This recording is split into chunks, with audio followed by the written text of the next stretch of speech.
years old. I tune into my TV show. No better way, I gotta get myself into gear. Let's go. Oh, and I feel good today with my wake up in the morning espresso. I feel good today. It's my feel good breakfast show. Welcome to your Feel Good Breakfast Show. This is Expresso and you're live on S3. I hope you're feeling healthy this morning because it is indeed a Health Tuesday on your Feel Good Breakfast Show. So first up, we focus on diabetes and the vast effects it can have on our bodies if we don't live life in moderation and keep our sugar levels under control. Then we look at the world of veganism and how food can continue to be scrumptious and nutritious. And Tammy Fries shares how she does it. And then finally, we have the gorgeous Sashi Naidu in studio who flew in all the way from Dubai to have a catch-up with us ahead of Tropica's next exciting episode. We've got everything you need on your Feel Good Breakfast Show, and that number 063-408-8863 will be needed as we have a bit of irony over here because we have the two of the sweetest people I know talking about diabetes. Take a peek at these gorgeous faces, and good morning. Oh, you're thanks, so sugar. sweet, man. Thanks a lot for that, Carlito. Good to see you. Mr. Richards, you well this morning? I'm good, man. Admittedly, I am still a little bit sour after the sporting weekend. I will let it go, I promise. By Thursday, I'll be okay. But all better for seeing little Carlito, seeing you, my friend. Absolutely love connecting with you guys at home as well. Because, yes, being a Tuesday, there is a little more relevance underpinning our conversation today. And I know you've got an amazing panel coming in. But it does beg the question, when did you last check your blood sugar levels? I have never done it. It doesn't run in my family. I've never felt the concern, but today I'm hoping I'll find out if there are some red flags that I need to be aware of. But we'd love to hear from you guys if you've got any personal experience. Yeah, truth be told, I haven't done so either. If by mistake, perhaps in one of our inserts that we did in the past, I might have had it checked. Probably has happened at some point. Haven't had it yet, but my mom is diabetic. My gran was. So perhaps a necessary milestone for me to kind of reach and take that blood test or the blood sugar test to reveal something I might not know. But, you know, so far it's been all right, but we'll find out. I think you'll be okay. Well, we've got the right people around us today to make sure that transition is really, really safely done. And we'd love to hear from you. If you've got any personal insights, please let us know. 063-408-8863. We'd love to get a voice note. In fact, chat about anything. You can even talk about the sports if you want to. No, don't. Please don't. Oh, we'll check in on that a bit later on. Right now, let's get you started with the morning headlines. Here's Carl. Thanks a lot, gents. A very important conversation that'll be going throughout the show today. But let's start off with your national news. President Cyril Ramaphosa says South Africa is attending the COP27 climate conference in Egypt with a firm view that multilateral financial institutions need to lower the cost for developing common economies to borrow money to fund their climate adaptation and mitigation efforts. Developing countries are under increased pressure to contribute more to reducing global warming. South Africa will be chairing a high-level roundtable discussion on just transition, and will be making a case for developed economies to do more in support developing countries to meet their climate change commitments. Now, meanwhile, Ramaphosa will also meet with African leaders from Ethiopia, Senegal and Namibia during his visit to Egypt to attend the climate summit. Ramaphosa is expected to talk to the Prime Minister of Ethiopia, Abiy Ahmed, about the peace agreement that was concluded with the Tigray forces last week. The African Union, South Africa and Kenya were involved in the mediation to end the two-year conflict during which thousands of people died. The agreement was signed in Pretoria last week. Now, on to international news further abroad. Malawi has received 2.9 million doses of oral cholera vaccine as an outbreak continues to spread across the country, the World Health Organization and UNICEF said yesterday. The vaccine consignment comes as the death toll from the outbreak that started in March rose to 207, Malawi Health Ministry figures showed. The WHO facilitated the procurement of the oral cholera vaccine with funds from Global Vaccines Alliance, Gavi, and UNICEF supported delivery of the doses from a global emergency stockpile. An earlier vaccination campaign in May reached some 2 million people.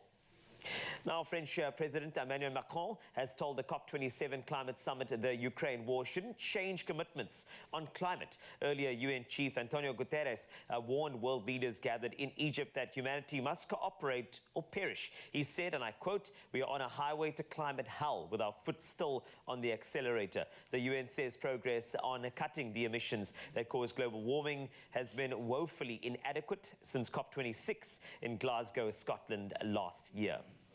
And ending off on a very, very smiley note, a one-eared dog named Van Gogh has gone viral for creating works of art at a Connecticut rescue center in the US. Like his namesake, famous Dutch artist Vincent van Gogh, who cut off his own ear, the 7-year-old boxer Pitbull Cross uses his tongue to create his masterpieces. Van Gogh was rescued from dogfighting rings and had an ear injury so severe it had to be amputated. Jacqueline Gartner, the founder of the rescue group, said she taught Van Gogh to paint.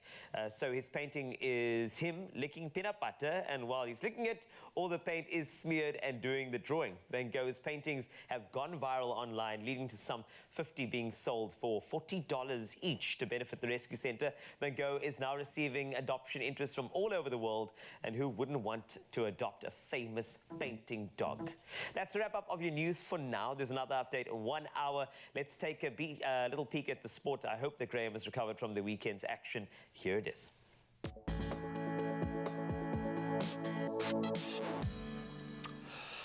I like the Springboks. I'm trying, my friend, but the gods of rugby have dealt us another blow. The Springboks were dealt a heavy blow, in fact, ahead of their test match against France this coming Saturday, as it's now been confirmed that Loot de Jager has been ruled out with a shoulder injury. So assistant coach Dion Davids confirmed that de Jager was ruled out after he came off the field, clutching that shoulder in the narrow defeat at the hands of Ireland this past weekend. You might have seen those visuals. Now, de Jager is likely to be ruled out for the tour, with either Franco Mostert or Marvin Orri coming in to replace him for the test match up against Les Bleus. Then we move on to football. Liverpool will have the chance to avenge last season's Champions League final defeat at the hands of Real Madrid.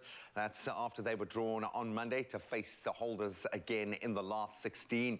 Meanwhile, Paris Saint-Germain, they were drawn to play Bayern Munich in a repeat of the 2020 final, which was, of course, won by the German club. Then Manchester City, they will play RB Leipzig, with the 2021 winners Chelsea also drew German opposition in the shape of Borussia Dortmund. Really is getting real now. Then Tottenham, they'll face Italian champions AC Milan, while Inter Milan will play Porto, and then Eintracht Frankfurt, they'll take on Napoli. Benfica, they've been drawn against tournament outsiders Club Brugge. Then on to footballing news. This one might come as a shock for some. So let's look at the squad of the team that everyone thinks might win. So Brazil have included 39-year-old defender Daniel Alves, but left out Liverpool's forward Roberto Firmino in their 26-man World Cup squad, which was named by coach Tite. So Arsenal's Gabriel Martinelli was one of 9 forwards in a list dominated by 12 players from England's Premier League. Understandably, the emergence of a new generation of attacking players like Martinelli, Vinicius Jr., Rodrigo, Raphinha, Gabriel and Pedro, I mean, what a list, resulted in Firmino failing to even make the squad. Incredible. So Brazil will open their World Cup campaign in Qatar against Serbia, and that's on the 24th of November. They'll also face Switzerland and then Cameroon in their Group G. Then on to golf. This one's definitely one to watch out for. Tiger Woods and Rory McIlroy will compete against fellow major winners Justin Thomas and Jordan Spieth next month for the 7th edition of The Match. The 12-hole exhibition match on December the 10th will be played under lights and will be the latest event for Woods, whose schedule this year has been limited to just 3 starts after February of last year, where that car crash nearly cost him his right leg. Then for the world number 1, McIlroy, number 8, Thomas and Spieth, this will mark their first ever or debut in this series, but should be a fantastic one for the fans. And that's where we leave our sport for now. Of course, plenty happening on the weather front with COP27 currently playing out. Let's get the latest from Carl.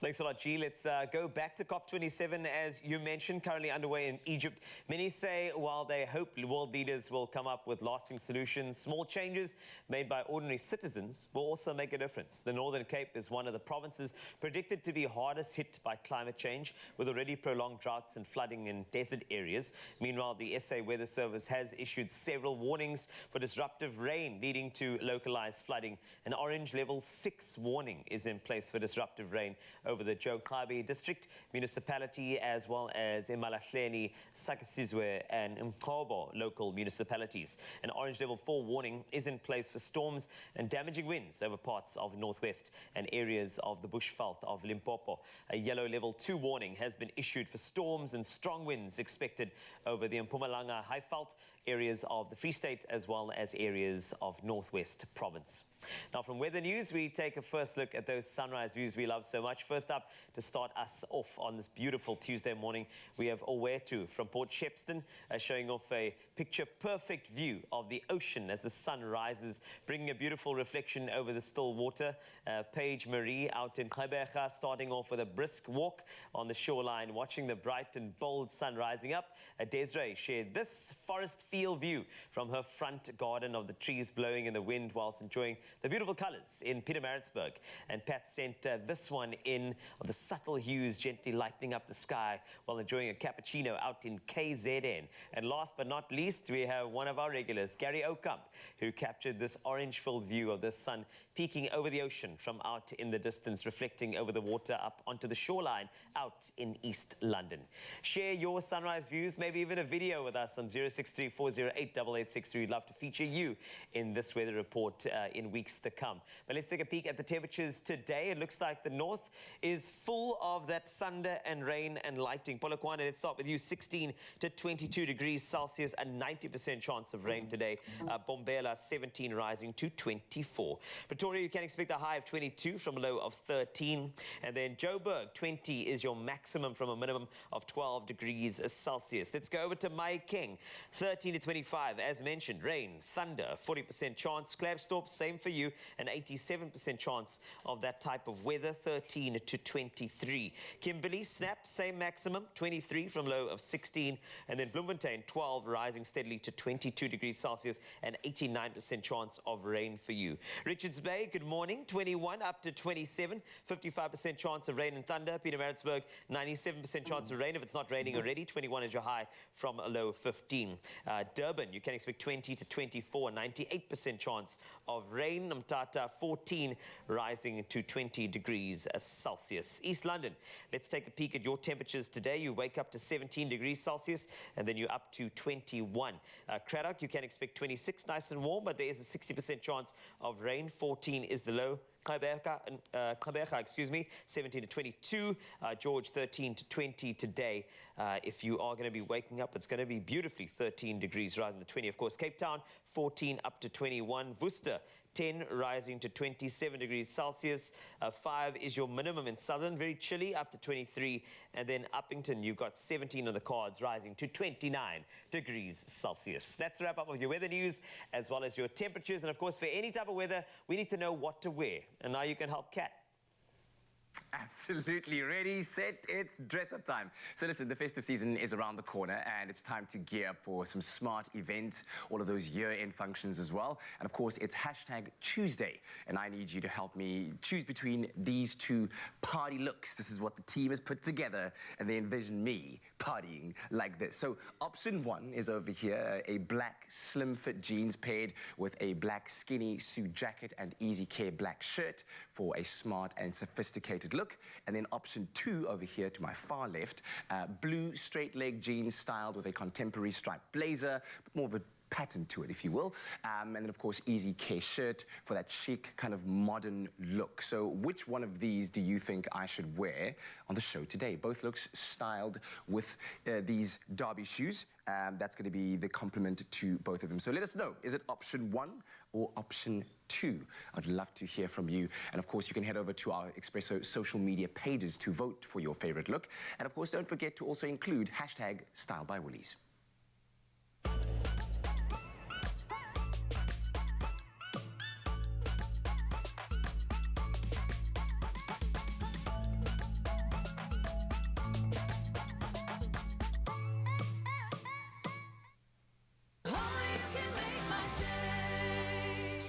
You covered. 24-hour long wear. New skincare and ingredients. Better skin by the day. Diverse shades. Transfer resistant and waterproof. For all skin. For every life. New Color Stay Long Wear Makeup.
my feel-good breakfast show.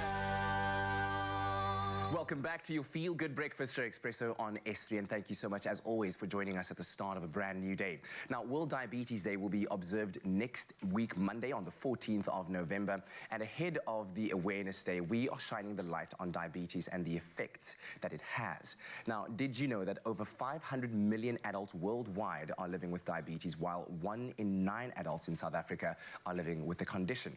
Now, here to tell us a little bit more about this condition and to share their own experiences are co-founder of Sweet Life Diabetes Community and chairperson of SA Diabetes Advocacy, as well as Helga Neft, a type 2 diabetic, and Sally Hendricks, an amputee and type 1 diabetic. And a very good morning to all of you, and thank you so much for just being willing to join us at this hour of the morning. We're talking about what hour each of you woke up this morning to be here. We really do appreciate it. Thanks for having us. Thank you. Excellent.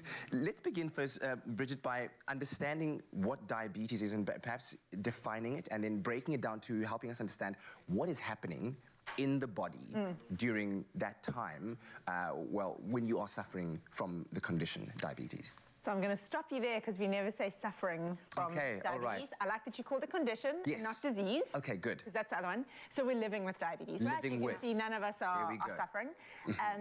But there are two main types of diabetes, type 1 and type 2. Sally and I have type 1, Helga has type 2. Type 1 affects about 10% of people. It's an autoimmune condition, which isn't triggered by lifestyle or any of that. It's an autoimmune condition that happens at some stage from a combination of 2 or more immunological insults. What does that mean? Yes, what does that mean? Nobody knows. It's like it's a virus and another virus, but there isn't a direct cause, right? Type 2 diabetes is often called a lifestyle condition.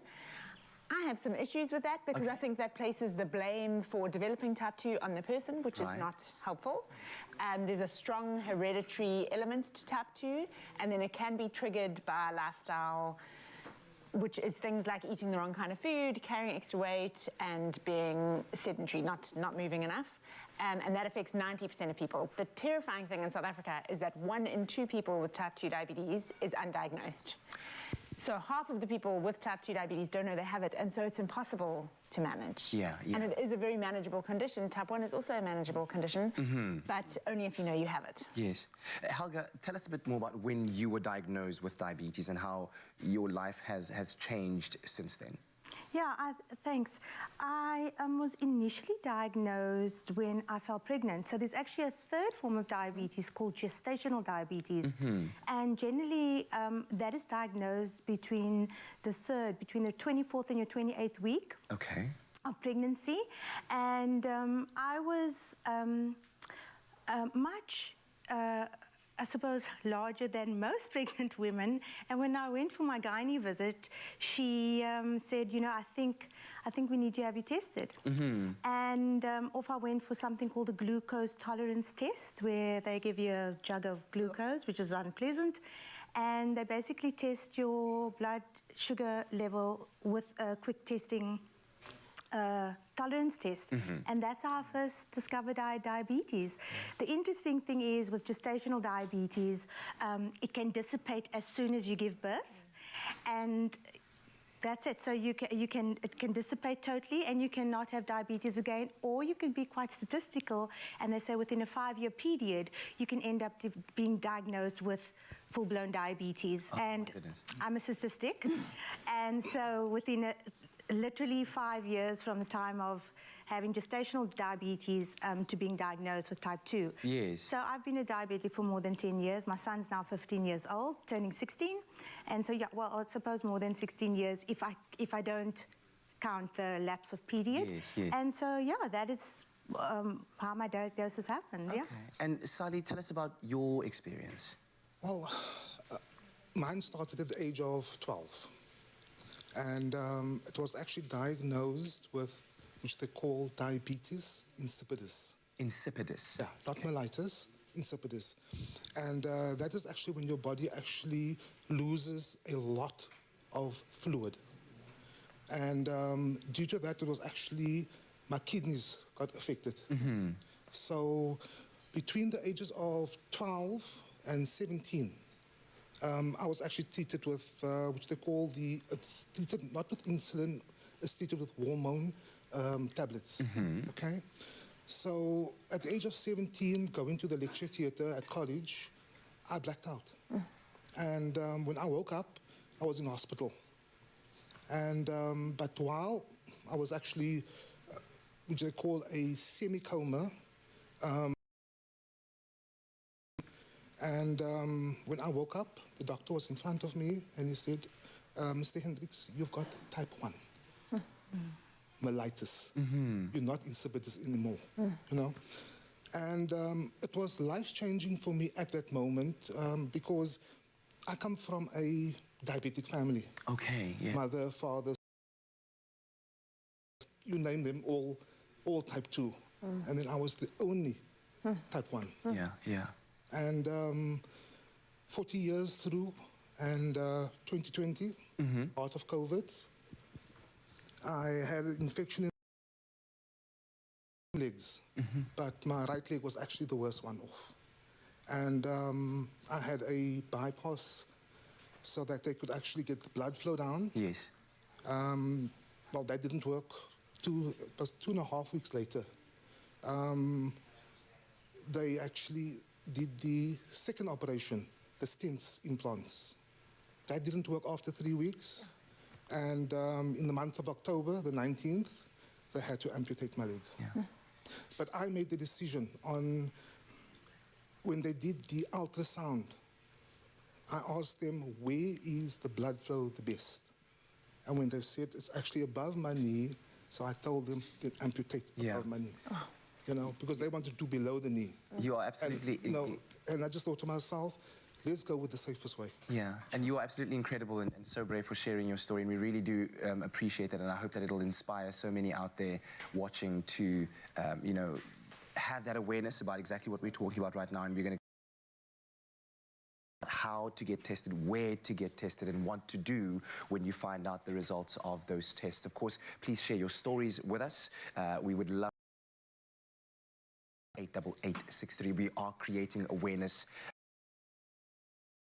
Diabetes ahead of World Diabetes Day next week. So stay tuned to your Feel Good Breakfast Show. We'll continue our discussion with our panel shortly. Thank you so much, Kat Cannon. Looking for an egg cylinder recipe that will satisfy the whole. Next little gem, these protein-packed breakfast bars are known to convince even the pickiest of eaters to eat their broccoli and enjoy it. Nona Biso is here to take us through a delicious Be Well breakfast egg and broccoli bar recipe. Nona, I think I know. What do you think it is? This is a quiche. It's a quiche. This morning, okay? Yes, yes, yes. But I dig it. I often make these kind of frittata type vibes, an omelette with extra veggies in, whatever you want to call it. We are using the goodness of egg, veg, and we are selling it in a delicious bar. Yes, exactly. Perfect, right? Neat. Okay, so we're going to start off by sauteing some of our onions and garlic here. You want to just saute these until the onions are translucent, until they're brown, and then of course we're going to add in our vegetables there. But whilst that's preparing, do you want to add something there for us? Yes, with pleasure. Okay. I love it, and I love the fact that we've gone for a tack. In fact, we've kind of, the Be Well has been the hero throughout this. Yes. But this is going to just elevate it to a different level, and we've gone for the original tangy. Yes, and I love that it's vegan. I love that it's who are moving in that direction. This is a great option. Because that's what about the fact in your card and your membership, and it's not about that. It's about making better choices. It's about looking every week and saying, okay, more of a veg content. When can I replace a meat? And we're going to give you some interesting perspectives on that today. In fact, we're going to be doing the taste test to really put to the test the taste of some of our meat-free alternatives. Cannot wait for that, especially the biltong. What is that even? But I love the fact that the Be Well here is giving us the basis point for a really healthy meal here. So we've got the mayonnaise, obviously naturally gluten-free, GMO, dairy and egg-free. A vegan option, perfect for use in salads, wraps, sandwiches, or as a delicious sauce like we're using in this case. Then we've got the Be Well cooking olive oil, and it is a kitchen all-rounder, the MVP. Not only is it suitable for salads and dressings, but its ability to reach high temperatures, a really good smoking point, makes it exceptional for cooking as well, which is a massive one. And their products have the perfect ratio of omega-3 to omega-6, which assists greatly in reducing inflammation in the body. And that's a massive thing. My wife and I are on this inflammation mission at the moment. Wow. A comparable amount in terms of the effect, the inflammatory effect or anti-inflammatory effect as low-grade ibuprofen. Oh, wow. So it's literally like taking a tablet to address it. It's olive oil that has a high smoking point, or use it in salads. It really is helpful. Yeah. Okay, so I've got our mayo. Chives, I love chives. I mean, they're also a great addition to a dish. And I'm going to be mixing in our eggs here, as well as some cheese, some flour, just to mix in the egg mixture. I'm using some oat flour in this case. Again, just about discovering the options, hey? Yes, it really is. Inquisitive about food, right? Exploring and just learning palettes to different textures, different flavors, and being open-minded at all times. Love that. Yeah. So we fold in our veg mixture here, which we prepared beforehand. These ingredients together, like so. If I've learned ingredients, you are adding to the egg cool first, so you don't get a scrambled egg. Yes, you don't get a scrambled egg. Oh gosh, it's so funny you say that, because I was watching somebody on TikTok and they put in the egg cooked in front of them. She said, "Oh, I just cooked the egg." Yeah, chocolate flavored scrambled egg. I love it. So this gets popped into our dish, 180, and we've got our beautiful breakfast bars. You obviously slice up your loaf and you've got the bars, and you can get cute with this. This is a great way to get the kids involved. Yeah. Absolutely love it, and I love the fact that you haven't cooked all the nutrients out of those veggies as well. Still bright colours. Give them slightly crispy, yeah? Beautiful. Or crunchy, rather. Well, if the deliciousness isn't enough, Be Well have a 150,000 Rand grand prize up for grabs as well. And if you want to stand a chance of winning your share of 50,000 Rand, you've got to get stuck in here. So simply purchase your favorite Be Well product. We're giving you 2 staples here. Take a photo of yourself and your Be Well product, and then send that picture to any of the Be Well social media platforms or to their WhatsApp line, and that's 060-582-3678, along with your name and your contact number, obviously. And you can find all the terms and conditions on the Be Well website. And if you want this gem of a recipe, you can find it on expressoshow.com. And I'm going to drift over here and have a little taste. Yeah. Because this looks absolutely amazing. Go and try this yourself. Yummy. Oh, that. I don't mean to act surprised, but that is delicious.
It's my feel-good breakfast show. Welcome back to your Feel Good Breakfast Show. It's a Health Tuesday, and we continue our chat about diabetes. Now, joining us on our panel is co-founder of Sweet Life Diabetes Community and chairperson of the SA Diabetes Advocacy, Bridget McNulty, as well as Helga Neft, a type 2 diabetic, and Sally Hendricks, an amputee and type 1 diabetic. We had a very fruitful and very engaging discussion earlier on, and we also encouraged you to share some of your voice notes with us relating to diabetes, and we have one from Zolani. Let's have a listen. Good morning, Zolani. Good morning, Expresso. My family, my beautiful family. My name is Zolani from Flipstown in Northern Cape. I just want to ask, does the babies also get diabetes? Thank you very much. Thank you very much for that, Zolani. So, children and diabetes, what is their exposure? What are their risk factors? So I'll let Helga talk about the gestational diabetes aspect, but children and babies can develop type 1 diabetes. Type 1 diabetes actually used to be known as juvenile diabetes because it was more often diagnosed in children. And I'm going to throw in the symptoms quickly because okay, yes, please go ahead. Yes. They are often missed at schools, and with type 1 diabetes, you can get very, very ill before being diagnosed. So the symptoms for everyone just to be aware of are weight loss, needing to pee a lot, particularly at night, very thirsty, which is related to needing to pee a lot, particularly at night, exhaustion and blurry vision. So if your child has lost weight and is feeling particularly exhausted, it's a good idea to get their blood sugar checked. Yeah, and it's really important around, the mum, the pregnant mum. That's why diabetes needs to be controlled in pregnancy, because obviously the fetus, there's a big impact in terms of raised blood sugar levels on the fetus, but importantly, genetic disposition may occur for the fetus in terms of the baby at birth. Yeah. And so, kids could be predisposed if there is a parent who does have diabetes or a mum that has diabetes. So it could be maternal, paternal as well. Yeah. Could we quickly talk about how to get tested?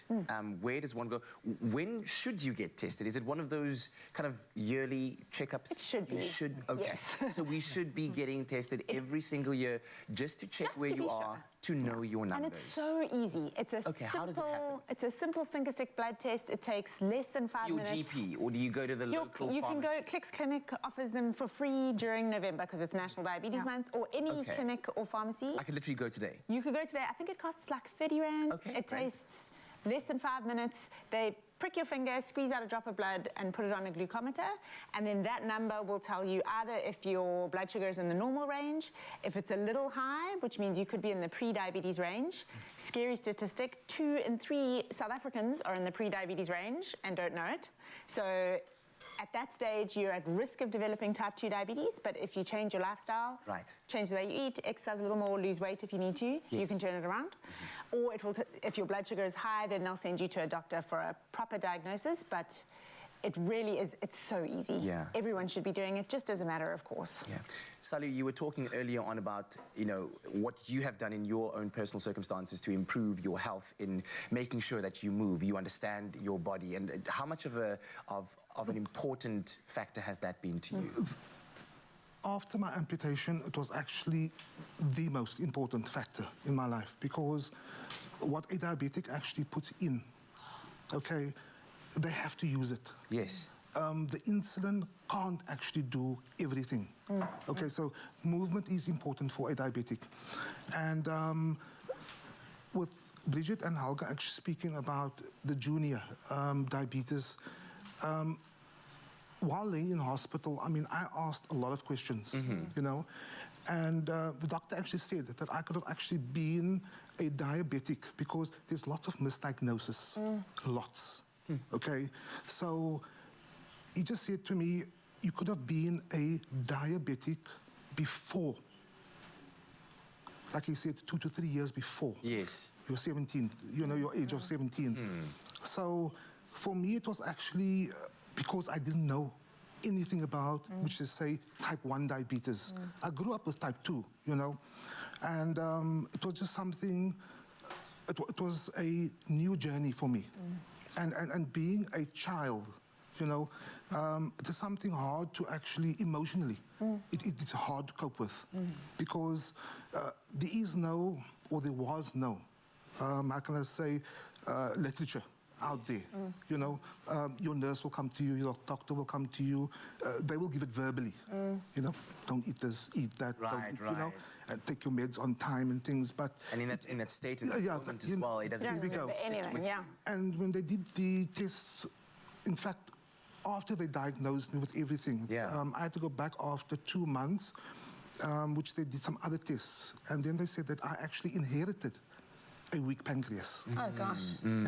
So it was genetically, you know, because of my parents both being diabetic. Yes, yes. And we'll come back and touch on that conversation a little bit more, and hopefully also be able to share a bit about what you shared about, Helga, the emotional aspect of what you went through, which I think a lot of people might be going through as well. And of course, please do share your voice notes with us on 0634088863.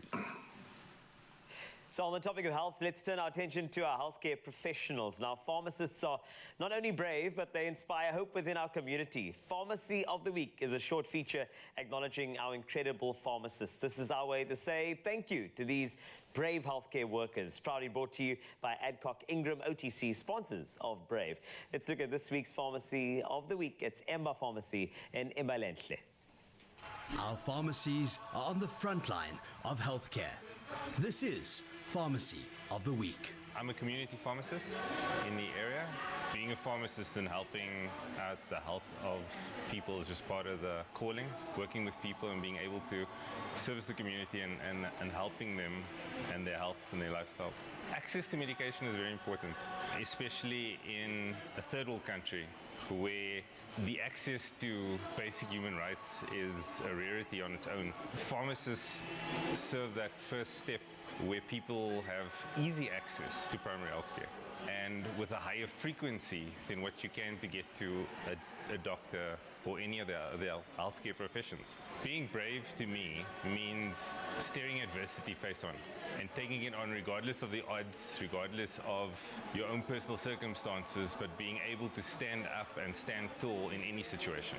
On the 26th of June 2018, during the service delivery riots of the area, we were unfortunately struck by the wrath of the community, whereby we were caught in the crossfire and burnt out completely to where the whole pharmacy was devastated.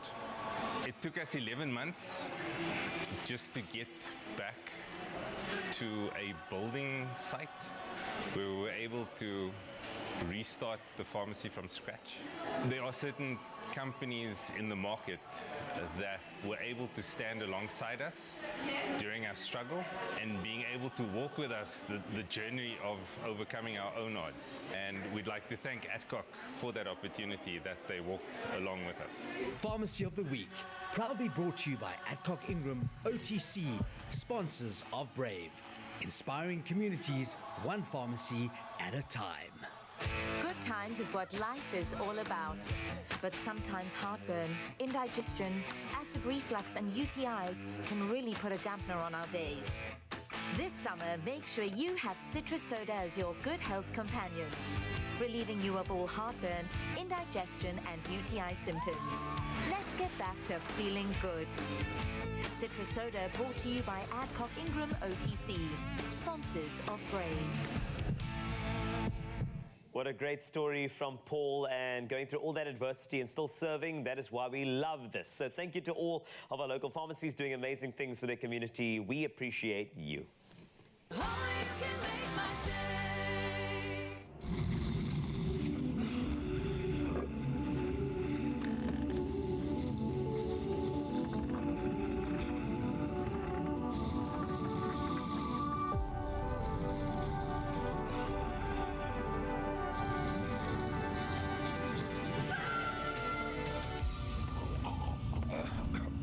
Defeat your mucus monster, Mucofizz. Loosen mucus and phlegm for clearer airways. Brought to you by Pharmacodynamics.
It's my feel-good breakfast show.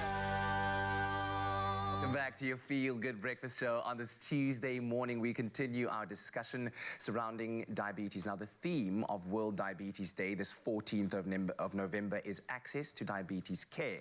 Now, the care is much needed, especially in Africa, where there are 24 million adults living with diabetes. Now, we have Bridget McNulty, Helga Neft, as well as Sally Hendricks, who make up our panel this morning as we continue our very insightful discussion.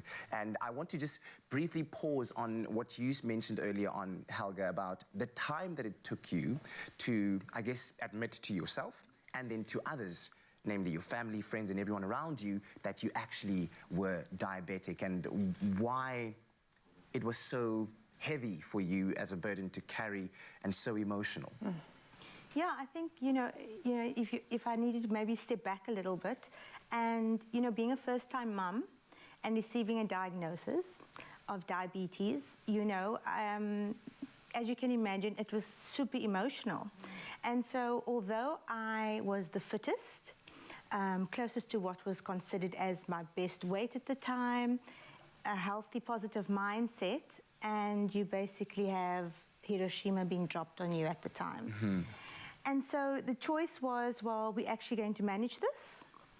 And what I did was I isolated. I think it was 5 people that knew I had gestational diabetes, because I felt that, although the doctor was there, the gynecologist was there was nobody to support me in the diagnosis. There was nobody to help me understand what I was going through. The lack of knowledge. Yes, it felt like a sausage machine. You go from the gynae, then you go to the physician, then you go to the dietitian, and then you get regimented and you get told if you don't do X, Y, and Z, and then it's all about the number. It's all about the number. And so that becomes the focus. And by the number, you mean the testing number. The testing number. That you get whenever you Exactly, do. Yes. because now you're petrified because you have to protect your baby. Right. Right? And so in that process, I felt that I'd let myself down. I felt that I'd let my baby down. I felt I wasn't sufficient enough in terms of what was going on, and I hadn't looked after myself. And so what I decided to do was I just didn't speak about it. I told no one. The doctor knew, the physician knew, I knew, Dad knew, and that was it. I think, yeah.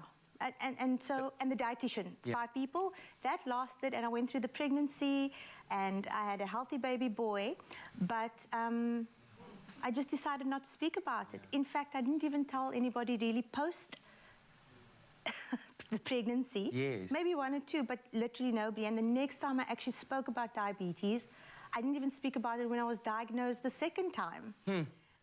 Because I went, give me a break. Yeah. And it is such a stigma. It's a stigma. Right. Yeah. And so the stigma attached to diabetes is that it asks of you, our condition asks of us to self-manage. Now, self-management is so difficult because it really requires your internal emotional strength first. You said, Tlhagego, about, you have to deal with it yourself first, deal with yourself and accept it.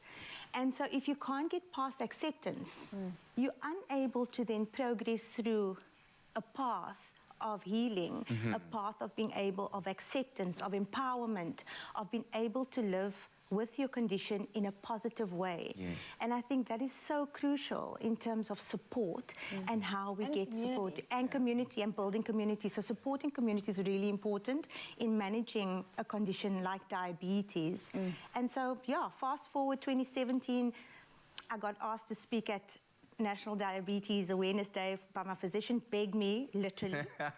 And there I walked into this room in a hospital, one of the big hospitals in Cape Town, in a room of physicians and doctors and patients. And I stood there and I went, Here we go. My name's and Helga. look at you, And I fast have forward to diabetes. 2022, and you're championing the cause and speaking to the But there's a deep sadness in it. And the sadness is that there isn't sufficient support. And because we hide. And, well, in my case, I hid. I literally hid. But that's why we want everyone to be wearing blue on Monday. There we go. Yes. So that no one is hiding. What a segue there, Bridget. What a segue. I got to get my bit in about wearing blue. On Monday. Love it. Absolutely Hashtag love wear it. blue for diabetes. Please, can everyone, workplaces, schools, everybody wear blue on Monday for diabetes. And if anyone says, why are you wearing blue? You can say it's for diabetes awareness. Let's talk about it. Absolutely. Let's start a conversation. And we can find you on social media as well, people who are looking for support. South Africans with diabetes. South Africans on Facebook, with diabetes. sweetlife.org.za, on Instagram, and that's our website too. And please wear blue. I don't know which camera to look at. I'll look at all of them. Please wear blue. Luckily, you got some blue on today, just to kind of remind you a little bit. Thank you so much, Bridget. Sally, thank you so much. And Helga, thank you very much as well. Thank you for having us. It's a pleasure. What a great chat, and I'll do it again. Please wear blue. Yay! Please wear blue. But let's continue because there's a lot of thought around severe illness cover. Is it something you should take now as a young person? Should you worry about it later? Graham sits down to find out more. When I was diagnosed with breast cancer, I had the mindfulness to have illness insurance. I was able to pay all the extra unexpected costs, and then with the help of my financial advisor, I was able to invest the rest of my lump sum payouts. Now, if the last few years have taught us anything, it is always to expect the unexpected. And I think there is no better way to safeguard your future, your finances, and most importantly, the security of your family than by having the correct type of insurance in place. And this morning, I am so happy to be joined once again, and for the last time this year, by Kensadi Baloy, the product expert for retail protection solutions at Old Mutual, as we take another look at the absolute necessity of illness insurance. Kensadi, thank you so much for joining us once again. Thank you for this wonderful journey that we've walked together. There are so many nuances within this, but there is an underlying kind of message, something that just keeps hitting home for me. Maybe if I look back at the younger version of myself, I'm sure there are a host of young, energetic, really healthy people out there going, forward, I'm healthy, I'm fit, I'm young, I'm strong as an ox, I can take it. What do you want to say to them? Something we hear a lot. And what I always say is not just to the young and healthy, but also to just everyone, you know, that illness insurance is such an important part of every single financial plan, more so for those who have people who depend on them financially or are providers to their families. And just to give you some perspective as to why I say this, when we look at our 2021 claim statistics, we paid out over 800 million rand in illness insurance claims alone, and this was to people between the ages of 20 and 83. And if we look at the split in claims paid towards males and females, it's almost identical. Sure. And some of these people were actually healthy people, active people. And when you talk about lifestyle, I've kind of shifted that in my own brain to be almost quality of life. And I think as parents, you can take a knock, you can sacrifice, but when it comes to my kids, that's the line in the sand. And unfortunately, when severe illness does kick in, it's not just you who is affected. What is the benefit to the whole family for having this kind of protection in place? You make a very important point, because illness insurance doesn't only help you afford the care that you need to treat an illness. It actually helps you and your family maintain the same quality of life that you enjoyed before you were stricken by this unfortunate event, right? And so it's quite important to have such a product, because what it does is that it protects your lifestyle as well as the lifestyle that your family enjoys, even while you're trying to fight back to good health. Because let's face it, it's very difficult to even imagine having to try your best to recover from an illness, or while having to provide for your family and most likely not being able to still do your job in that period. So you want to know that your family is secure in a moment like that. You want to know that you can still afford to pay for your daily expenses. You want to know that your children can still go to school. You want to know that everything else that matters to you and your family is protected. Completely, and it's such a two-edged sword, because we work so hard to provide this lifestyle and create this bubble for our family, but that comes with a cost, and those are expenses. And if you've got nothing coming in the next month, those expenses double, and that compound growth of that debt is staggering. You need someone to stem that tide. I get that. So then why you? Why Old Mutual? Why should we entrust our family's future in your hands, and how do we take that first step? Firstly, it's in the fact that our solutions are completely customizable, which means that you can choose and pay for only the benefits and features that you need and not those which you don't, which helps you stay true to your very specific needs as well as your budget. So with the help of your advisor, you can tailor-make your solution. And secondly, it's in the fact that our solutions are completely flexible, which means that you can add and remove benefits and features as and when your life changes, because as we know, customers go through various stages in life, and each of those life stages come with their unique financial needs. Sure. And you want to know that your product can carry you through all of those life stages. And where do you start? You start by having a conversation with your financial advisor. And for those who maybe are listening and don't have a financial advisor, then I do recommend that they reach out to one of our financial advisors on 0860 60 60 60 or visit our website on allmutual.co.za/illness. Thank you so much, Kinsani. And hopefully we've helped you guys as much as I have been helped through this journey. I think if I could try to distill this down, just plan ahead and protect yourself, but most importantly, protect your family from the financial strain, that burden of unexpected costs in the event of a severe illness. You don't like thinking about it, but history has proven that it can and most likely will happen.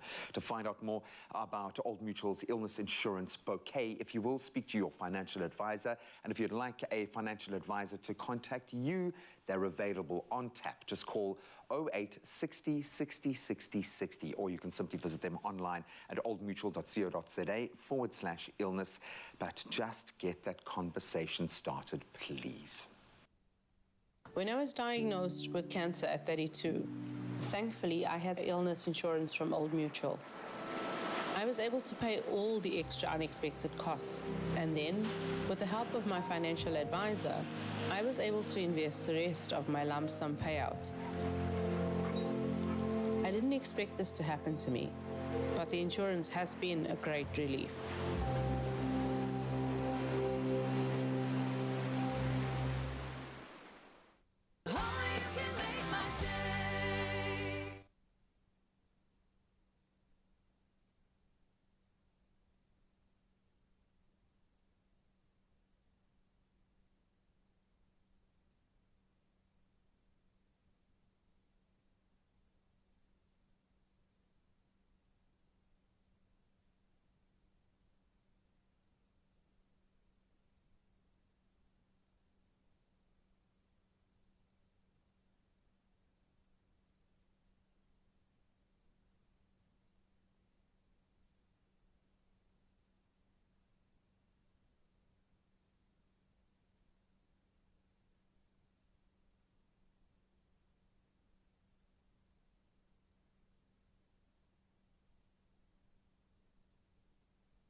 Let underprivileged children unwrap a smile this festive season. Safripol has again partnered with the amazing Angel Network and Toy Kingdom to collect your pre-loved toys to be re-gifted this festive season to those who need it the most. You can donate your pre-loved toys at any participating mall or Toy Kingdom, or visit safripol.com for more information. Donate from now until 30 November and again from the 26th of December to the 15th of January 2023. Come join us in helping them unwrap a smile. It's my feel-good breakfast show. Welcome back to Feel Good Breakfast Show. This is Expresso on S3. And after wowing Mzansi with her vocals in one of the biggest singing competitions ever, singer-songwriter Amy Chasink has gone on to carve herself an amazing slice of the industry pie. This includes releasing multiple hits, from catchy radio anthems that we love so much to theme music for your favorite streaming titles. Having just returned from the IMPF songwriting camp in Spain, Amy sits down with us today to share her enthusiasm about her new single featuring Sketchy Bongo. And this one is going to blow your mind. But first, let's take a look at what you can expect from this multi-talented songstress. You look so good tonight, so I never leave you. When you look so good, you look so good. When you look so good, you look so good.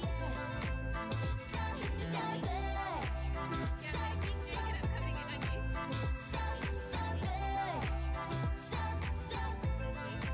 I love that song. Amy wrote it for me. I don't know who the other guy in the video is, but either way, Amy Chasink, welcome to your Feel Good Breakfast Show. It's so good to see you. Thank you. It's good to see you too. You look so good. Thank you. Like, that's so Me very- too. Thank you so much. You see, this is how we need to start things off. That writing camp in Spain, I want to start off. That must have been so incredible. I mean, you're in a different country. You're surrounded by different influences, different people from different nations. How was that melting pot of writing for you as an artist? It was honestly like the best week of my music career and life, because you get to learn basically different music cultures, how different people write. And when you go up to Europe, they've got a whole different way of doing music over there. It's like an actual song factory. You have to go there and you get given briefs, and you've got people from all over the world, and you just have to be like, okay, we're gonna do this, and we're sitting in a room and trying to figure out what we all like, and it's a really good learning experience. You take any of that home for, personal projects, perhaps? Any of the writing there? Did you? Yes. Interesting. Yes. I won't go there now because I feel like you're holding back. It's okay. We will get it out of you eventually. But, let's go over to you. Are always purposeful in your music. I feel that from the way you write stuff, the way you feel the music. You always want people to receive it with purpose. And this is why I think a couple of years back, I Am a Fire was for GBV, and we are approaching 16 days of activism. Is that a song you reference back to every time you get to this time of the year? Yes, definitely it is. And it's still a project that I feel very passionate about. I think that we need to really up the rights in terms of safety for women in this country, and that's why we did that project. It was a protest song, a protest video, and we collaborated with so many different creatives in Cape Town to put together this project so that we could really take a stand and hopefully make a difference so that people get punished for what they do. Well, you know what? Thank you for standing and using your music as a vehicle for message. That's always a purposeful thing to do. But let's move over to Sunsets, because you teamed up with our balaclava brother, Sketchy Bongo, to make it happen. In a nutshell, how did the song come about? So in a nutshell, I spoke about song camps earlier. Yes. We did a virtual song camp, which is on Zoom. And Nice. a whole bunch of us were put together to write songs, and Sketchy and I actually didn't work together. But at the end of the camp, you play all of the songs, and he heard my voice on another song. He was like, who's that? And I was like, it's me. I'm Amy Chasink. We should do a song together. And he's like, okay, cool.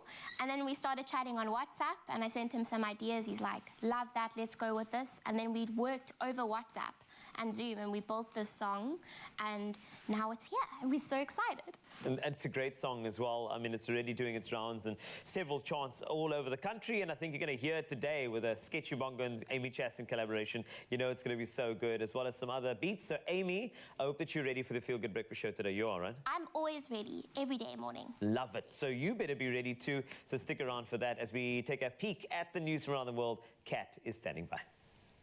Oh, what a delight it is to have Amy here with us. Well, the time has just gone 7 o'clock, and a time for us to reflect on the news headlines this morning. On the national news front, the acting public protector advocate Koleka Galeka says there's a lack of political will to implement governance reforms in South Africa. Galeka was speaking at a state capacity conference in Durban, which is seeking to build a capable public service that can implement government policies. Galeka referred to malpractices such as government service providers deliberately not being paid on time in order to elicit bribes. She referred to investigations completed in 2010 and added, quote, "We get the same misconduct 10 years later, and we have to go through the same investigation to reach the same result, which will again not be implemented." Meanwhile, President Cyril Ramaphosa says South Africa is attending the COP27 climate conference in Egypt with the firm view that multilateral financial institutions need to lower the cost for developing economies to borrow money to fund their climate adaptation and mitigation efforts. Developing countries are under increased pressure to contribute more to reducing global warming. South Africa will be chairing a high-level roundtable discussion on just transition and will be making a case for developed economies to do more in supporting developing countries to meet their climate change commitments. On the international news front, Belgium yesterday became only the third nation in the world to pledge funding to help developing countries cope with unavoidable damage and losses caused by climate change, offering 2.5 million euros in support for Mozambique. The Minister for Development Cooperation, Frank van den Broeke, said Belgium would make the money available for Mozambique from 2023. Later, the British Minister of Foreign Affairs, James Cleverly, offered more than £100 million of aid to developing countries for the same purpose. Now, Malawi has received 2.9 million doses of oral cholera vaccine as an outbreak continues to spread across the country, the World Health Organization and UNICEF said yesterday. The vaccine consignment comes as the death toll from the outbreak that started in March rose to 207, Malawi Health Ministry figures showed. Now, the WHO facilitated the procurement of the oral cholera vaccine with funds from Global Vaccines Alliance, Gavi, and UNICEF supported delivery of the doses from a global emergency stockpile. An earlier vaccination campaign in May reached some 2 million people. And finally, our matrics are living in nervous times, one might say. Those of us who strode down that route earlier on in our lives know precisely how it feels to cope with the nerves before sitting in a final examination in your schooling career. But 2022 matrics can possibly take some encouragement from pop singer Rihanna. The global superstar with 9 Grammy Awards has bravely acknowledged that she still feels uneasy ahead of live performances, and she says she's especially nervous about taking music's biggest stage at next year's Super Bowl, the high point of America's sporting calendar.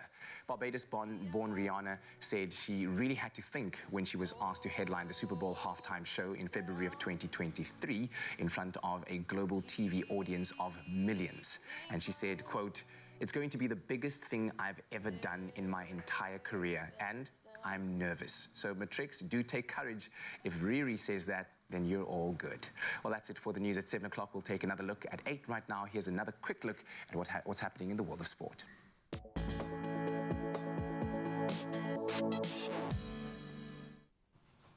Thanks so much, Kat. Sadly, not the best note to start on, as the Springboks have been dealt a heavy blow ahead of their test match against France this coming Saturday, as it's been confirmed that Louet Diaka has been ruled out with a shoulder injury.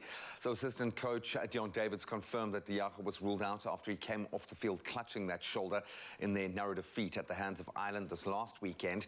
Diaka is likely to be ruled out for the rest of the tour, with either Franco Mostert or Marvin Orri, both very able replacements, coming in for the test match against France. Then on to football. Liverpool will have the chance to avenge last season's Champions League final defeat at the hands of Real Madrid after they were drawn on Monday to face the holders again in the last 16 this season. Meanwhile, Paris Saint-Germain, they'll be up against Bayern Munich in a repeat of the 2020 final, which was, of course, won by the German club. The Manchester City, they will play RB Leipzig, and the 2021 winners Chelsea, they've also drawn German opposition in the shape of Borussia Dortmund. Then Tottenham will be up against the Italian champions AC Milan, while Inter Milan will play Porto, and then Eintracht Frankfurt, they'll take on Napoli. Benfica drawn against tournament outsiders Club Brugge. Then on to footballing news, of course, our focus firmly on the impending World Cup. And it looks like Brazil have now included 39-year-old defender Daniel Alves, but left out Liverpool star forward Roberto Firmino in their 26-man World Cup squad that was named by coach Tite. So Arsenal's Gabriel Martinelli was one of 9 forwards in a list dominated by 12 players from England's Premier League, understandably. The emergence of a new generation of attacking players, the likes of Martinelli, Vinicius Jr., Rodrigo, Raphinha, Gabriel and Pedro, I mean, what a generation, resulted in Firmino failing to even make the squad. That sends a picture. So Brazil opened their World Cup campaign in Qatar against Serbia, and that's on the 25th of November. They'll also face Switzerland and Cameroon in their Group G. Then finally, on to golf. This one definitely one to look forward to. Tiger Woods and Rory McIlroy will compete against fellow major winners Justin Thomas and Jordan Spieth next month for the 7th edition of The Match. So the 12-hole exhibition on December the 10th will be played under lights and will be the latest event for Woods, whose schedule this year has been limited to just 3 starts after that February 2021 car crash that nearly cost him his right leg. Then for world number 1, McIlroy, number 8, Thomas and Spieth, this will mark their debut in the series, and I'm sure they're going to pocket some handy cash in the process. Well, that's where we leave our sport for this hour. The roads should be waking up. Hopefully not too much to report on, but Carl's got the latest.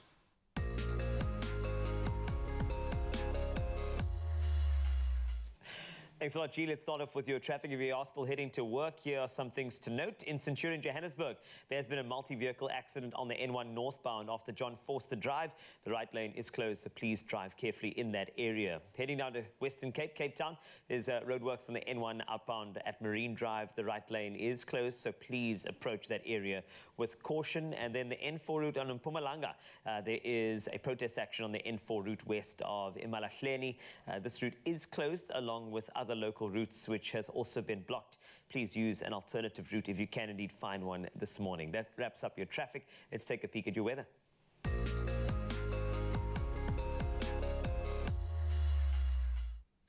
And starting with weather news, the United Nations announced a plan yesterday to ensure that people in developing countries can be warned ahead of the time when there's a risk of climate-related hazards such as extreme storms and floods. The Early Warnings for All initiative is part of a broader effort to help low-income countries adapt to the impacts of climate change.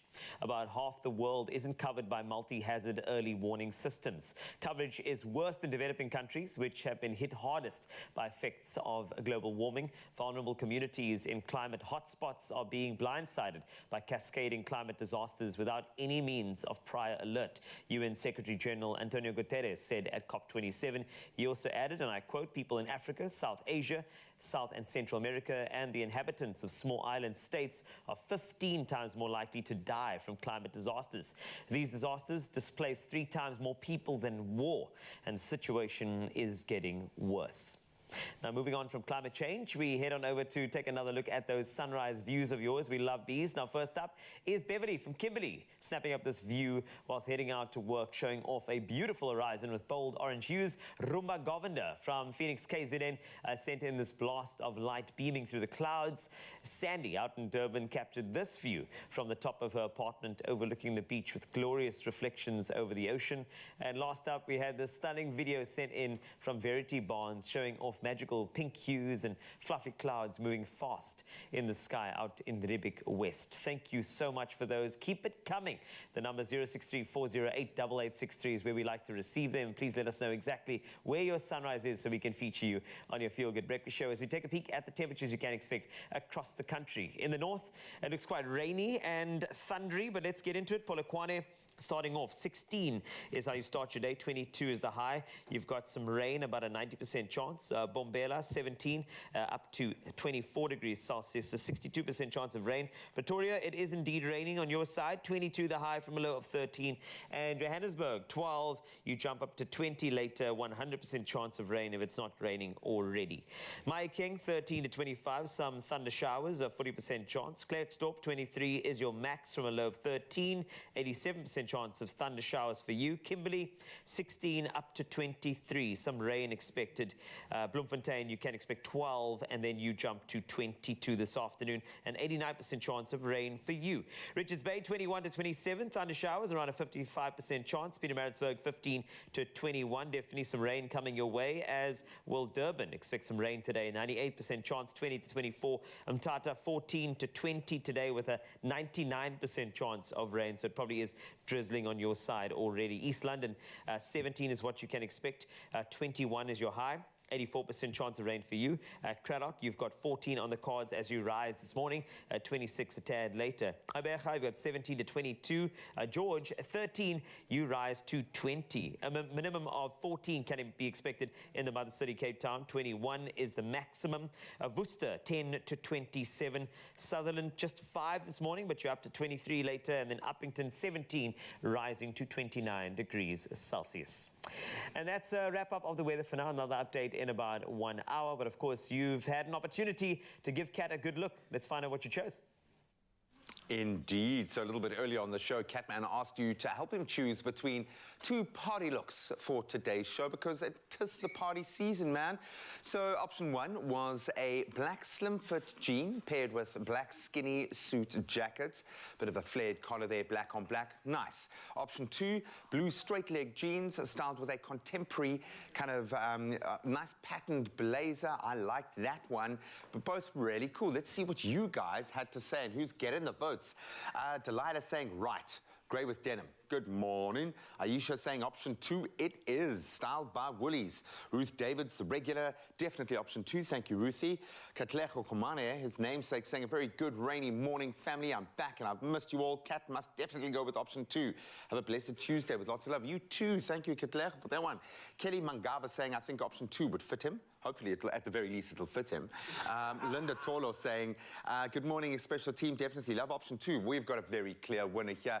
But let's see if the look is going to win today. Let's bring in the man.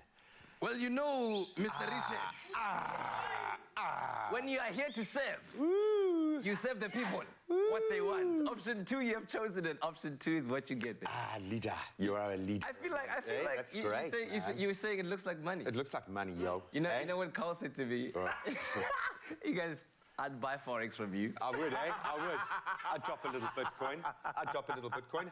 It looks great. How does it feel? It feels great. Oh, the fit of the jacket is exactly what I like. It gives a little bit of room here, but around the arms, it's just doing the right things. You know, when you get to the event and you want to just like take off the jacket a little bit. Money. Flash some money. Money. Oh, it's giving. It's giving. Oh, it's lovely. It's perfectly styled. You guys are amazing, man. You guys are the perfect style curators, if you will. And party looks are on the definitely high on the agenda with the return of the new normal, if you will, and the rise in celebrating occasions and those casual gatherings puts a renewed focus on denim upstyling. Look, he's trying to upstyle his denim right there. Get ready for the festive season with styles from Woolworths. Available in-store, online, on the app, or on I'm just imagining being at that staff party, you know? Now, hey, 13th check is coming. Now, hey, DJ is playing the tunes. Now you're here. There we go. Just pretend this is a burry roll. There we go. That's a burry roll. There we go. Where's my drink? There we go. Hey, boss. Sun setting. You good? It's been a great year, eh? Well done, Revenues are up. Well done, Katejo. Great year. Thanks.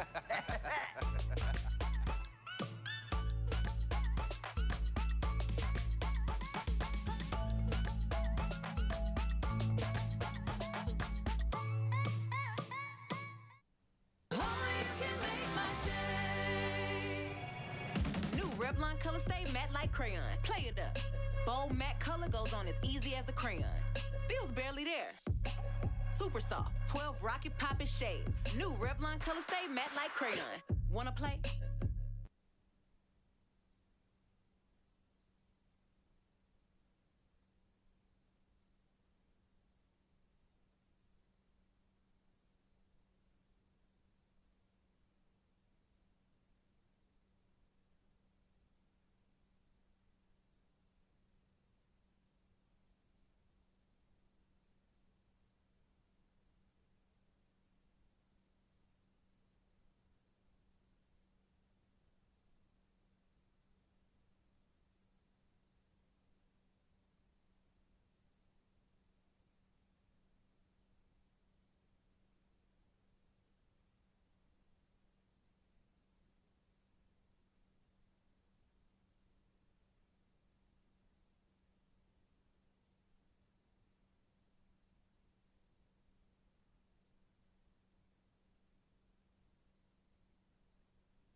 It's my feel-good breakfast show.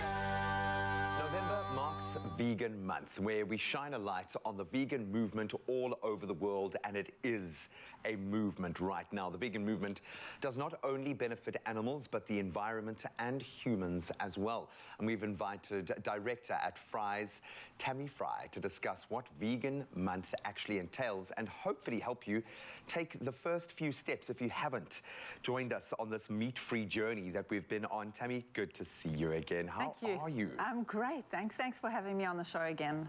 Well, this is your time. This really is your time. I would imagine the world has changed quite dramatically from when you started this journey and went all in, because you guys really did go all in, not just for yourselves, but for a growing community that needed to find its place in the world. How much has changed during this journey, and where do you think it's going? How do you feel now? Well, it's obviously incredible. When I went plant-based as a child, there were no alternatives. It was so difficult. I mean, people still thought that chickens, if you ate chickens, you could be vegan, you know. It was very misunderstood, but obviously the world's changed so much. And we're seeing a massive growth and interest in veganism, but not only veganism, just flexitarianism, you know, cutting down meat consumption, realizing that meat has such, or animal agriculture has such a detrimental effect on the environment. Eating too much meat is not good for your health either. So there's definitely a huge amount of interest in plant-based at the moment, and super exciting because it's just the world is changing and it's for the better. What's driving that? What do you think is bringing about this shift in paradigm? Because it requires a different lens to look at this kind of ecosystem that we're playing in, certainly from a consumer's perspective. What's brought on the shift? I think there's definitely a shift in consciousness where people are starting to consider how the way they live their life impacts on other things. But I also think that we're starting to see a massive rise in non-communicable disease, which is lifestyle disease. So heart disease, diabetes 2, autoimmune, hypertension, blood pressure, and people are starting to get that within their families and close circles. So they're really starting to investigate how they can live a healthier life to prevent some of these lifestyle diseases. And obviously a plant-based diet is one of the ways that you can move to living a longer, healthier life. Accessibility has always been an issue. You yourself highlighted the fact that there was nothing available when you started, hence Fry's existence, which is fantastic. But how important is it that the bigger chain stores, that the market actually offers us meat-free alternatives? It's essential because to make the change can be so challenging. People will say, you know, how difficult it is to give up hot dogs or burgers or steak, or to go to a braai and just eat salad is very, very difficult if you're a South African. So being able to buy a vegan or plant-based boerewors or a burger, which essentially cooks the same, has a very, very close texture and flavor, and you can still stick it on your bun with some fried onions and still have that whole experience is so important. So to have accessibility allows people to make the shift a little more easily. What has been the most successful product to date to help this transition? I'm thinking it's got to be a nugget. It's got to be a nugget. That's what my kids get. All hail the nuggets. Definitely for Fry's, our nuggets have been, I would say, our top seller, because you know, you chuck it in the air fryer, it's like 3 or 4 minutes. Your kids have got something that's high in protein, it's, you know, natural ingredients. So I think the nugget, and it's so close in taste and texture. It's delicious. Makes it so easy. Yeah. Maybe I can round this off. For someone who has walked this path and is so emotionally invested in it for all the right reasons, what advice would you have for someone wanting to start that journey, to transition out of a very meat-dominant diet, so to become flexitarian first, and hopefully moving towards something that is more conscious? I think, you know, not being too hard on yourself. Change is difficult, so, you know, take it step by step, go slowly. You don't have to become fully 100% vegan overnight. Celebrate all the small wins along the way. And as you go along your journey, you learn new things. You know, you can buy recipe books that can inspire you to cook more plant-based during the week, and just keep inspiring yourself and stay close to your why, because often you can forget that over time, and when you can stay close to that and passionate about it, makes the change a little bit easier. Yeah, I think it's important to realize this is not about getting your vegans membership card and belonging to a community. It's got nothing to do with that. It's great if you find your tribe and you've got people who can help inspire you, but ultimately it's that knock-on effect, understanding why we need to make these changes. And that doesn't matter who you are. We all need to be on that same ship right now. So thank you so much for leading the charge. Thank you for all the nuggets. I might constitute Thank you for buying a part of your product growth, actually, because my kids absolutely adore them. And that's the key take-home here, is that it's for the whole family, and you can introduce this culture to your little ones in a way that they're going to absolutely love, because it's delicious. So stay tuned, because we're going to prove it. Just now, at least Tammy is. She's going to be sharing a great plant-based recipe for unearthed Mexican sweet potatoes. Very nice. So November marks Vegan Month, and we have been tasting and, of course, just doing, you know, our thing. We've actually been tasked to see if we can actually tell the difference between plant-based foods and the original foods, and we figured the best way to do that is to bring in two people whose palates are on point. Now, first up, Katlego, not only talented with regard to the office party a little bit later in this new look and getting the 13th check and the Forex, but also we got my man G to come through after chat with Tammy. I'm sure you know all about this, so you should have a little advantage over here. So the challenge is quite simple. Okay. I have in front of you a bunch of different foods. As you can see, we got some biltong, we got some tacos, we got some chicken mayo, or we never know, could be Vicken mayo, and then we've got some cake. And one of those cakes is a vegan. All you have to do is take Is the these. cake a vegan? Hey, vegan. I've got some blindfolds for you. So that's yours. Thanks. And Those fancy ones. That's yours. Yes, they are. They look like That could be both blindfolds and something else. We're not going to mention that now. Your task is quite simple. I will offer in front of you a chance to taste. Okay. All right? I'll be ducking and diving between you two as you guys taste. I gotta say, from the looks, they look identical. So I'm a little bit nervous now because it looks identical, but I'm really excited. You're going to be perfectly fine.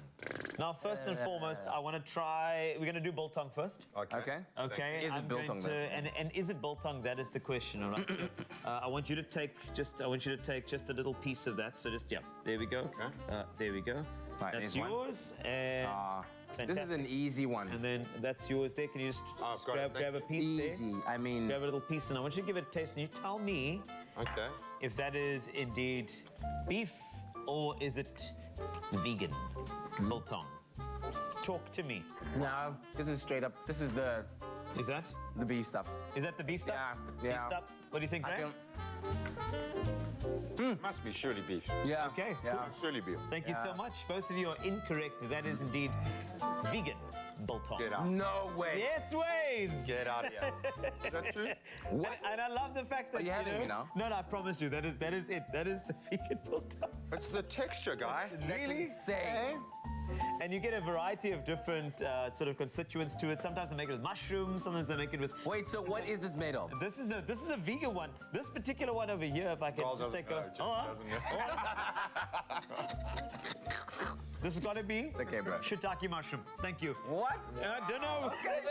All right. Now I want you to go for some tacos. All right. Note to self: don't tease the guy that's giving you food while you're blind. Tacos. Okay. Can you grab a taco from the plate? I'm just gonna. There we go. Amazing, dude. It was, and it's also got a good spice to it. Yeah, it's got a little bit of a bite to it. Check, I'm standing next to the guy with money. Just there you go. Asking, yes. Please, sir, come there. Grab your forex and your tacos. What's this? Okay. Pungible. Yes. So what do you think? Is that vegan mince or is it? What do you think? Normal. Definitely normal. Definitely normal. Yeah, I think when I bit into it now, I bit into one of those kind of like sinews. Okay. So I think that's definitely, that's beef. Okay. No, there's a pushback, a little not rubbery. I don't want to. Sorry, chef. This is actually delicious.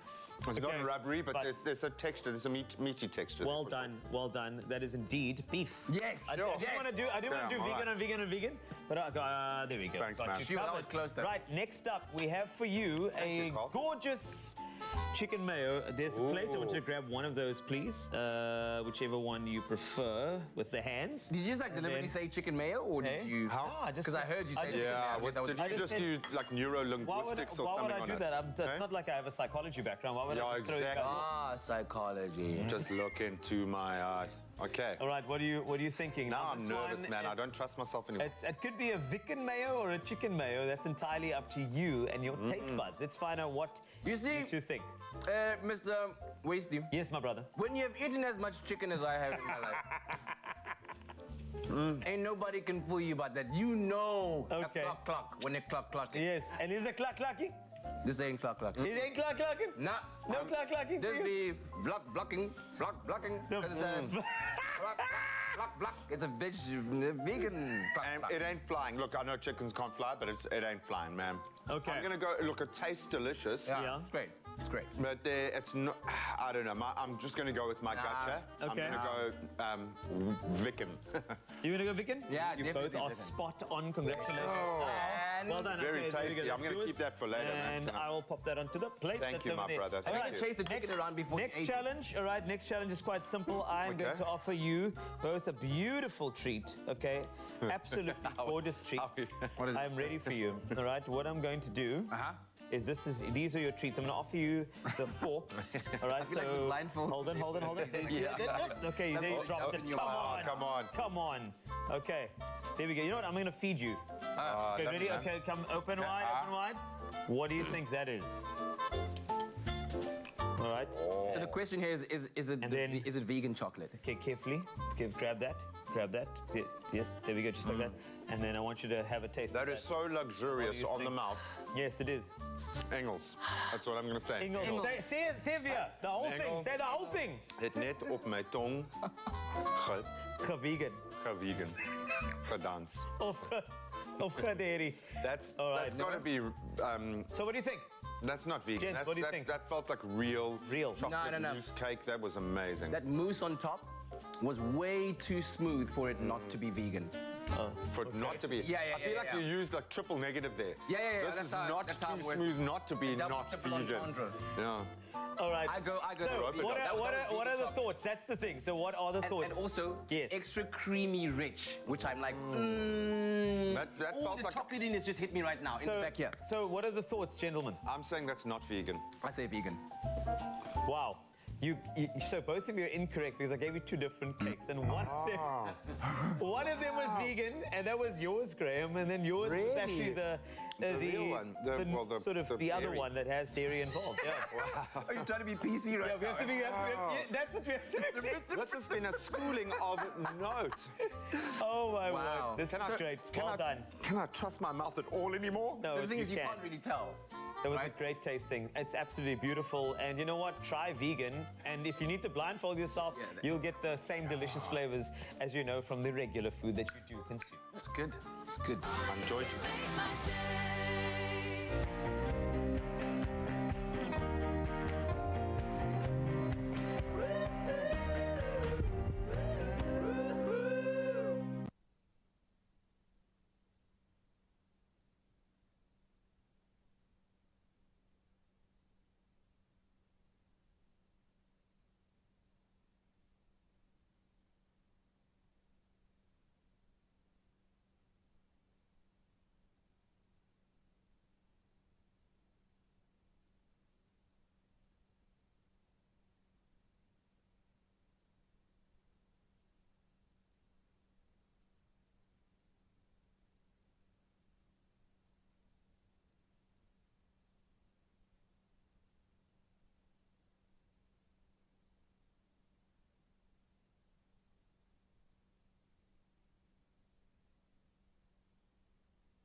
It's my feel-good breakfast show. That spice is still hitting me, River. Me It's too. like, it's here. It's here. I can feel it. It's good. It's a good spice, and it's a spice that's from the vegan stuff, which is so good. But you know that self-care is something we don't make enough time for. I know this all too well, and whether it's a pamper session or a holiday or quiet time or even exercise, it's important for us to make time for ourselves. That includes looking after our gut health. Absolutely, because stress, diet, lack of exercise, antibiotic use, and certain medications are known to disrupt our gut, right? So changes in that gut bacteria ecosystem can lead to stomach problems such as bloating or constipation. There's some cramping, gas, of course. And in addition, bad bacteria is proven to weaken our immune system. So we've got the perfect solution for you.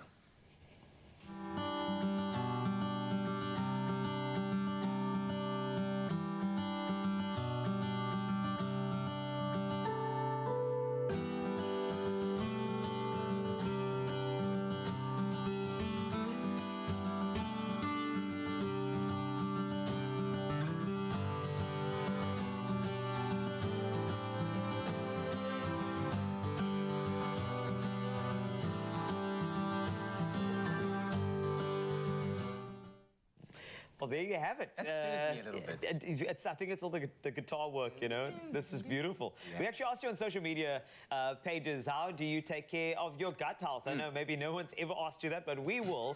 And here's what you have to say. All right, so Junaid said, a person's gut can cause numerous problems. I take care of mine by following a clean diet with lots of veggies and fruits, lean protein, less sugar and refined products, lots of water, and a detox every 6 months. That sounds like the most amazing routine or regimen that you've got going on, Junaid. That is actually quite inspiring. Thank you for sharing that. We are taking notes. Moniqua, you're up next. And so this is around I eat healthy, a balanced diet with food, of course, lots of vegetables. vegetables, fruit, exercise to maintain my body because healthy body equals healthy mind. Hashtag bring back the good. All right, that sounds good. We like that. We do have another one from Gary Oakham, who says, I make my own kimchi. Nice. But it takes up to 6 weeks for it to ferment. But I'm sure the results are amazing at the end once you've made it. Apparently kimchi helps the entire environment, you know, and the good bacteria thrive within your gut as well. So that's pretty cool. Do you make your own kimchi as well? I would love to, but the process is quite long. So Gary, when you're done with yours, a little bucky this way, man. I said that. That's it. Send it our way. We're ready for you. But you know, like probiotics, you know, they're daily supplements. I feel like everybody should take them. That's to support your gut health. And if you want to speak to your healthcare professional, doctor or pharmacist about Probiflora, Adcock Ingram's probiotic, please do. Yeah, and remember, there are many probiotics, but only one Probiflora. Probiflora are giving you the chance to win a R1,000 Take-A-Lot voucher weekly. Simply reply to the competition post on the Expresso Facebook, Twitter, or Instagram page, and then simply share your self-care, healthcare tip with us. It's as simple as that. And of course, don't forget to include hashtag bring the good back in your answer. And this week's competition closes on Friday, the 11th of November at midday, and T's and C's can be found on our website, expressoshow.com. Good guts.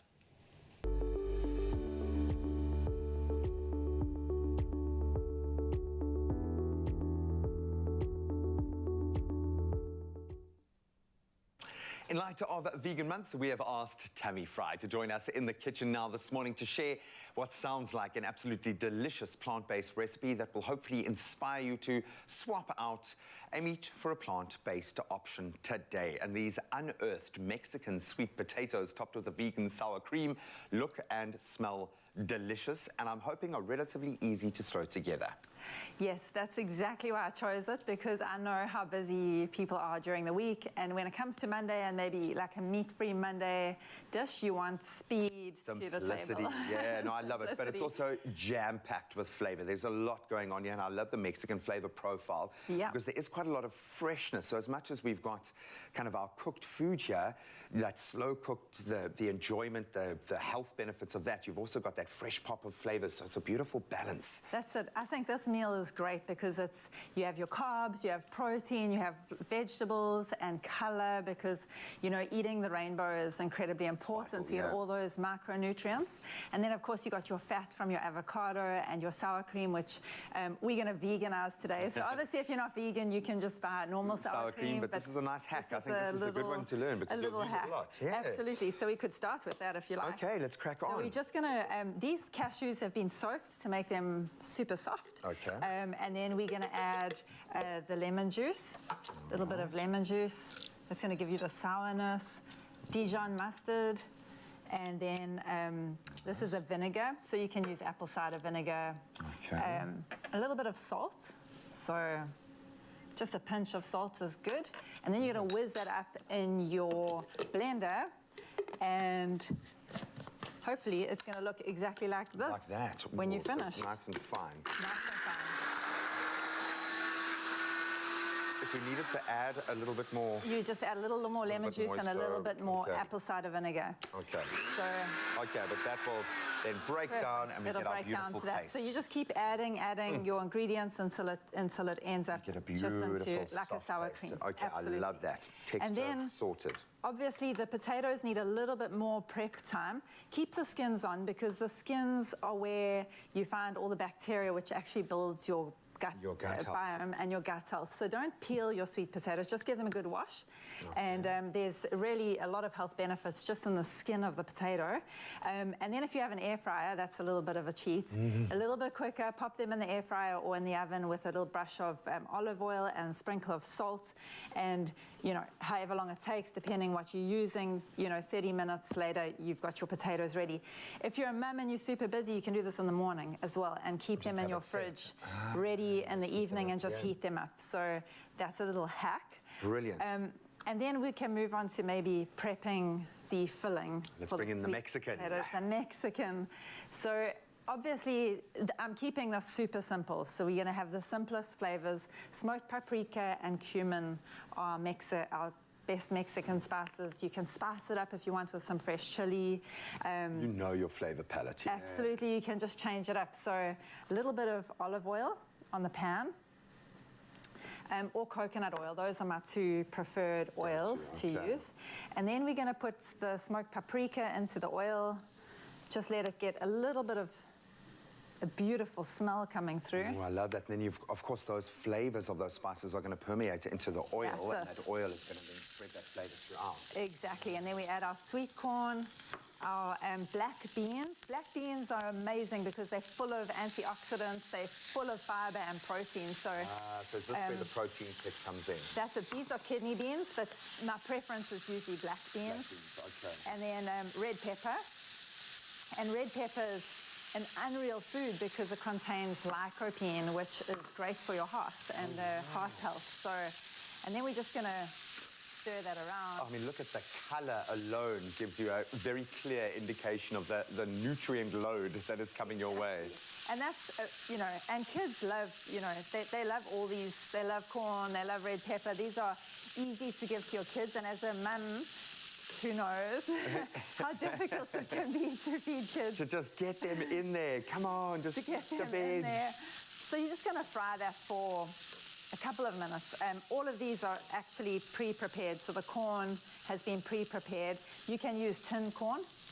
You can char your corn on a cob. So various different ways. And then finally, how do we put it all together? And then putting it together is easy.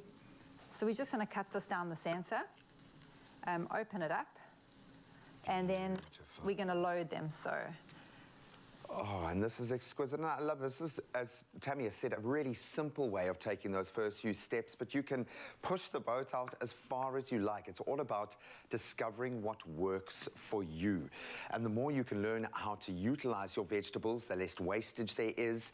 All of your offcuts then become a salsa or become a sauce. There is so much to be able to enjoy in this space. Absolutely beautiful. So we're going to just fill these up, and then pop our guacamole or mashed avocado. I'll just plate this. Oh, and the plate looks absolutely beautiful as well. I love the pop of color, first and foremost. It just screams flavor and health. And if you want to replicate this gorgeous recipe yourself, all you have to do is go to expressoshow.com. We've got all of our culinary inspiration, and it's going to be very vegan-friendly today. And of course, this ticks every box. We've got the flavor, we've got some similar or very familiar textures, we've got the protein, all of the nutrients, the guts being looked after, we're even taking care of the heart. And of course, we finished off with a bit of coriander, and then we dress it up with our version of our sour cream and some really healthy fats with the avo. Superstar! This was the ideal recipe to take us into Vegan Month. Hopefully this has inspired you to just take those first few steps. Look at just one recipe, one meal of the week to go meat-free.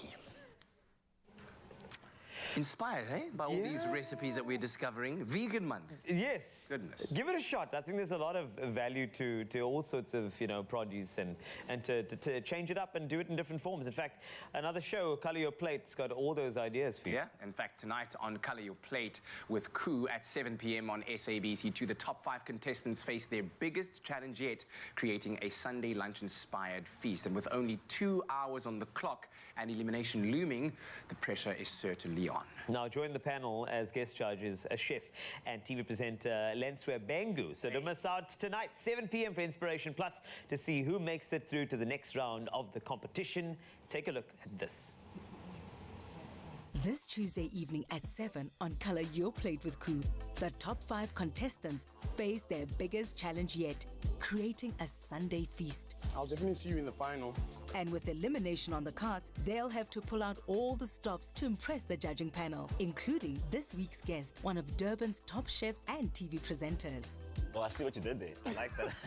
That's Color Your Plate with Koo, Tuesday evenings at 7, only on SABC2.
It's my feel-good breakfast show. Welcome back. Let's get you inspired on this Tuesday morning. Passion with purpose leads to possibility for all people. That line certainly rings true for 9-time South African surfing champion and businesswoman and all-round wonderful human being, Roxy Davis, who's also the founder of the Roxy Davis Foundation, NPO, and the South African para team national coach now as well. And she joins us to chat about her latest project, namely getting ready for the upcoming World Para Surf Championships in California, in the USA. Roxy, welcome. Thank you. We love you. We love you for everything that you do, everything that you represent, and this brave new step forward into this new role. This is a voluntary position. This is something that you've chosen to take on board yourself. It's kind of a calling. I think you didn't really have a choice with this one, but how good does it feel now that this is all in motion? It really was the natural next steps for us, because what we realized is our athletes who are coming through our kind of foundational grassroots program are really wanting to compete and starting to enter these competitions and then made the national team. So it's been, a natural progression that's been quite exciting and quite daunting, but I think we're ready. It's got to come as some massive validation, because ultimately this is why you're doing it. And I know it's very individual in terms of your focus is very much on the people, but you're still trying to grow the sector, grow the sport, create that framework so that athletes do have a tier to climb or a ladder to climb. So it must feel fantastic that you've reached this milestone, but there are a few other milestones and really positive things woven into this, heading off to the World Champs. What does this mean for South Africa? Why is this such a big thing? Well, if you think about it, 5 years ago, para-surfing or adaptive surfing in South Africa really wasn't around, and it's just exploded. The access to getting people to the beach, our numbers are growing. I mean, we have a waiting list of over 150 participants, and these are all athletes who are creating hope in their environments. So now traveling with a team of 14 athletes and 6 management team across the world, it really is, as you say, the next step, and it just shows that there is so much good and so much in it for us here. The difference in those individuals' lives. I think the watchword for me over the last 3 years has been representation. People need to see themselves represented in that magical space. And it doesn't get much bigger than a World Championships where you get to prove yourself against the best. I'm getting goosebumps, against the best in the world, but that's beautiful. Last time out, I think we were 6 out of the 22 nations. That's 4 medals. What are we hoping for this year? Well, unfortunately, last year we actually weren't able to go because of the Omicron virus, and our team were ready. So now they've really had this extra year to prepare, and adding on additional team members this year, we're hoping we've got a lot of new caps as well. So it's not just about the medals for us. Yes, medals are fantastic, but creating this opportunity for experience, team cohesion, participation. We're meeting once a week on Zoom. We've got athletes from Johannesburg, from Durban, from Cape Town. One young boy, he's a quadruple amputee, our youngest in our team. He's 15 years old. When he was 4 months old, he died twice in the hospital. And now from losing all hope to representing our country at the World Championships. That's called paying your dues. Yes. My word. So our youngest is 15 and our eldest is our team captain, who's 54 years old. I absolutely love this. You talk about the individuals, and I think we cannot forget that these are people living a very challenging life, but it's their life. Yeah. And I think the second that we play that down and we infantize them, that's not what this is about. It's almost the opposite of that. When people begin to realize what they are actually capable of, what difference does this make in the lives of the surfers? I think this message of, if I can do this, I can do anything. And they've really become, the surfers and the athletes have become the ambassadors to their communities, not just for individuals with disabilities, but those that are able-bodied as well, and saying, family members, friends, schools, communities, the impact is unbelievable, and we can see the changes happening in the environments. So having this young athlete, in wearing the South African blazer has an effect far beyond what we can even begin to comprehend. I think generations to come will understand. I know you need support in your mission, so we will keep all of your details up for as long as possible. They're on screen at the moment. You're amazing. I love the fact that you have chosen to make this your life's mission and that everything is falling into place for you as well. So stay strong and all the best of luck when you head off to Cali.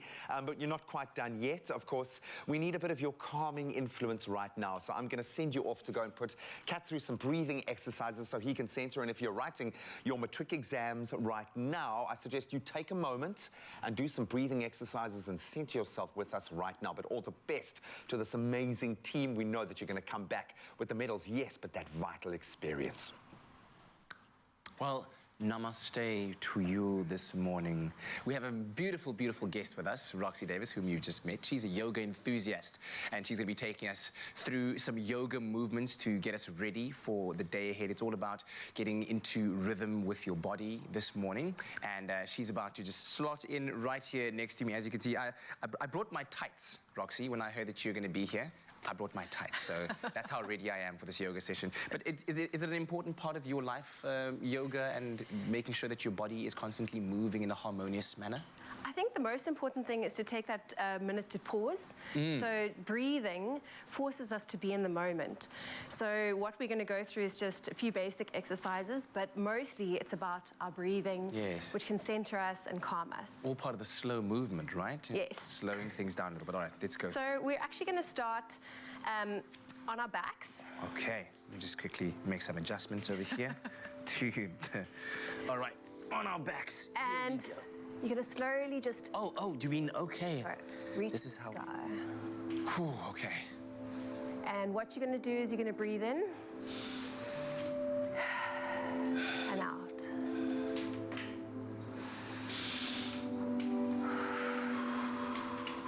In through the nose and out through the mouth. Deep breaths. Last one. Now you're going to lean forward, hands to your front, feet to the back, and you're just going to stretch it out. Sit down, and again you're going to breathe in.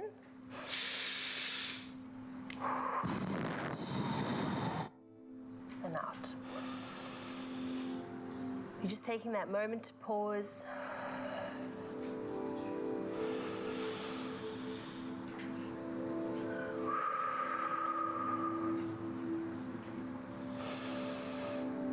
And last one, and out.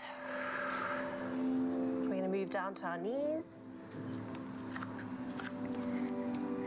And you're just going to push your bottom out, tummy down, head to the sky. And on the inhale, you're going to lift up, tuck your tummy in, bring your spine up.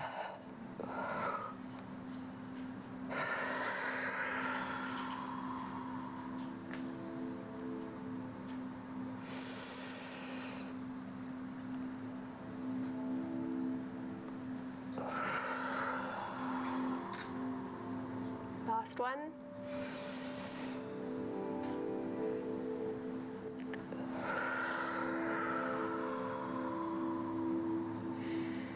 And then you're going to put your feet straight, lie down. And we're just going to push, arch your back up. We're just going to hold in this position and then just breathe.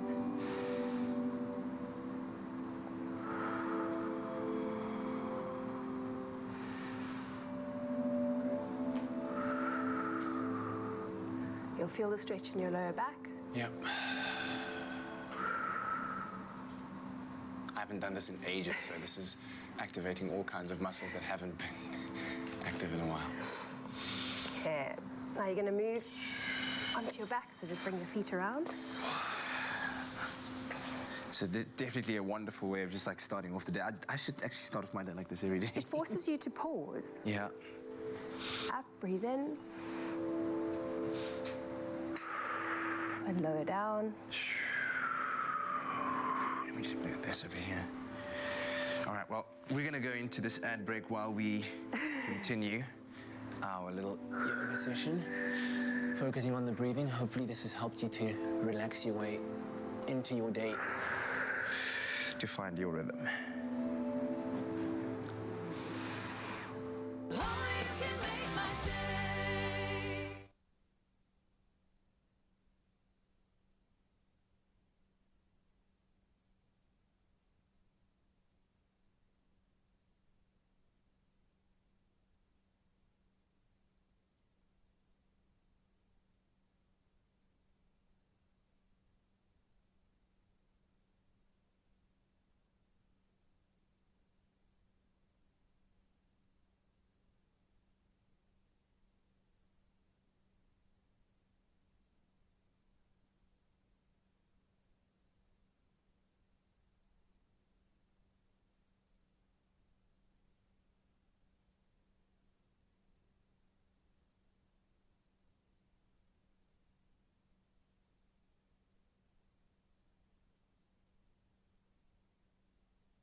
It's my feel-good breakfast show.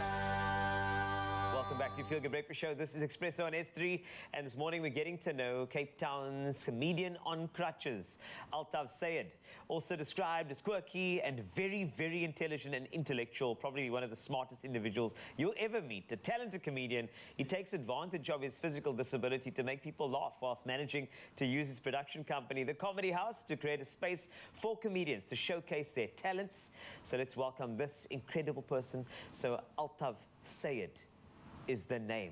And Finding Archie's the new show. Yes. Yes. Hello, Carl. Hello, Altaf. How are you? I am so good. The last Altaf I saw was doing news. Yes, Altaf, but you got to say it properly. You have to it's, say it. It's Altaf Kazi, E-News, Cape Town. There we go. That's it. You say it so nice. I was his understudy. I can tell, they just give everybody the Altaf. They allocate names, for talented people like yourself. But I think just to start off, can I just commend you for taking what is essentially a vulnerability and turning it into a nuance of strength and authenticity and a unique selling point. Not many people have that ability, and I think when people see this particular show and see what you're doing, you have a responsibility as an inspiration for so many. So I want to salute you for that, my friend. Thank you very much, sir. I think that's great. Thank you. That honesty is. It's a coping mechanism. With all that the disability and my condition has given me, I needed a way to cope. And making jokes about it and making other people laugh at it gives me strength. If I could say that much. No, but that's the truth. It is. And yeah, because I love getting up on stage, showing them the disability, telling them stories about it and how funny it is to me, and hearing them laugh means that they share that humor with me, and that's dope. It's power. That's dope. Yeah. It really is, and I think a lot of people believe that when you have something that's an ailment or a disability, that you feel that it's a power loss, but it's not. It's an opportunity to gain what you already have, which is, a lot of talent, and that's what I see from you. Obviously, the diagnosis of this neurological disease, it must have been a tough one, but of course, you bounced from that. You took it in your stride and you said, look, I'm going to make something of it. And that's essentially how you've created this comedy career for yourself, correct? Correct. I mean, you know what? I came up with this little life motto when I was in varsity, and it is, life is 10%, and the other 90 is what you make with that 10%. So life has given me 10%, and I'm trying to make as much of the 90 as I can. Otherwise, what's the point? Otherwise, I could just be at home chilling, watching Netflix and chilling, but that's boring. There's a whole world out there, and part of me trying to see the world is doing comedy. Comedy has taken me places that no other career could have taken me, and has made me do things no other career has taken me, and I'm a blessed better person for that. I can feel that. I really can. And now I'm intrigued about Archie, because I think Finding Archie, why is this the name of this production? I'm so intrigued. So Finding Archie is my one-man show. And Archie is me. Here's the story. Okay, please. I was once, before I did comedy, a management consultant. All right. And I was doing work at a client. And one of the executives was having a meeting with the client executives. All right. And I was chilling there. And as they came out of the meeting, the client asked my executive, "Oh, do you know Archie?" and points to me. The executive goes, "No, his name is Altaf." The client goes, "Oh, yes, no, Archie." And since that day, I've been known as Archie. So this is essentially you coming to the fore, a little bit of identity, a little bit of finding your way. Yeah, and Finding Archie is basically a story about me coming out as a comedian. Talking about my disability, who I am from a comedic point of view, because a lot of people don't actually know that I'm now a comedian. I've spent the majority of I've been doing comedy for 6 years. Yes. Before that, I was, studying, working, doing school, everything a normal person would do. And now I find myself here. Extraordinary. Yeah. That's what it is. You find yourself here as an extraordinary individual because you've made the most of your 90%. And I think that's what I feel from you, Altaf. So, well done. We cannot wait to get tickets from cricket.co.za. Hey, get the tickets, please. Finding Archie is there, 12 November. As you can see on your screen, I want you to absorb that. Take a screenshot quickly. Done. On your TV. If you press your volume button and the other button at the same time, you took a TV screenshot. It works. Yes. And the show is actually at this dope little place. Yeah. It's a little intimate place, so there's limited tickets. It's at a place called Ground Zero in Observatory. Cool. And tickets include a free taco. No ways. You know? Food and comedy. Why would you not want to come?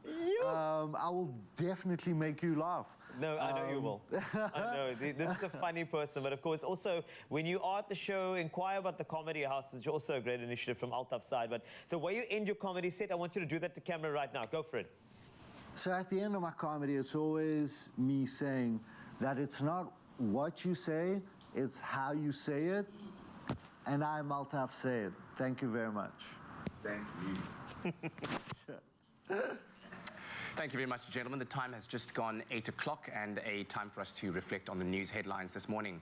On the national news front, civil society organization Missing Children South Africa says the country is experiencing an increase in kidnappings after the lifting of the COVID-19 lockdown regulations.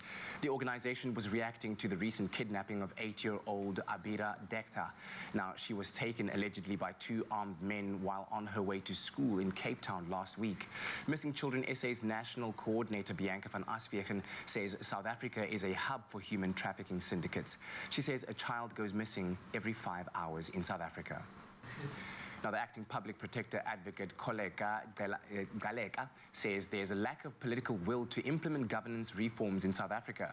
Galeka was speaking at a state capacity conference in Durban, which is seeking to build a capable public service that can implement government policies. Galeka referred to malpractices such as government service providers deliberately not being paid on time in order to elicit bribes. She referred to investigations completed in 2010 and added, quote, "We get the same misconduct 10 years later and we have to go through the same investigation to reach the same result, which will again not be implemented." On the international news front, Kenya Airways is recruiting new pilots and has started disciplinary action against pilots who are on strike, its CEO said yesterday. The airline had warned striking pilots they could be dismissed if they do not return to work immediately, as industrial action over pay that began on Saturday has led to the cancellation of dozens of flights and left thousands of passengers stranded.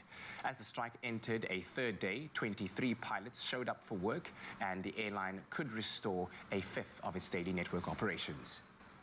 Meanwhile, Belgium yesterday became only the 3rd nation in the world to pledge funding to help developing countries cope with unavoidable damage and losses caused by climate change, offering 2.5 million euros in support for Mozambique. The Minister for Development Cooperation, Frank van den Broek, said Belgium would make the money available for Mozambique from 2023. Later, the British Minister of Foreign Affairs, James Cleverly, offered more than £100 million in aid of developing countries for the same purposes. And finally, a one-eared dog named Van Gogh has gone viral for creating works of art at a Connecticut rescue center in the United States. Like his namesake, famous Dutch artist Vincent van Gogh, who cut off his ear, his own ear, the 7-year-old boxer pit bull Cross uses his tongue to create his masterpieces. Now, Van Gogh was rescued from dog fighting rings and had an ear injury so severe it had to be amputated. Jaslyn Gardner, who's the founder of the rescue group, said that she taught Van Gogh to paint. So his painting is him licking peanut butter, and while he's licking it, all of the paint is then smeared around, doing, of course, the drawing. Then Van Gogh's paintings have gone viral online, leading to some 50 being sold for $40 each to benefit the rescue center. Van Gogh is now receiving adoption interest from all over the world, and who would not want to adopt a famous painting dog like that? Well, on that note, hopefully that put a smile on your face. Right now, let's see if we can maybe extend that smile a little bit further with some sporting news.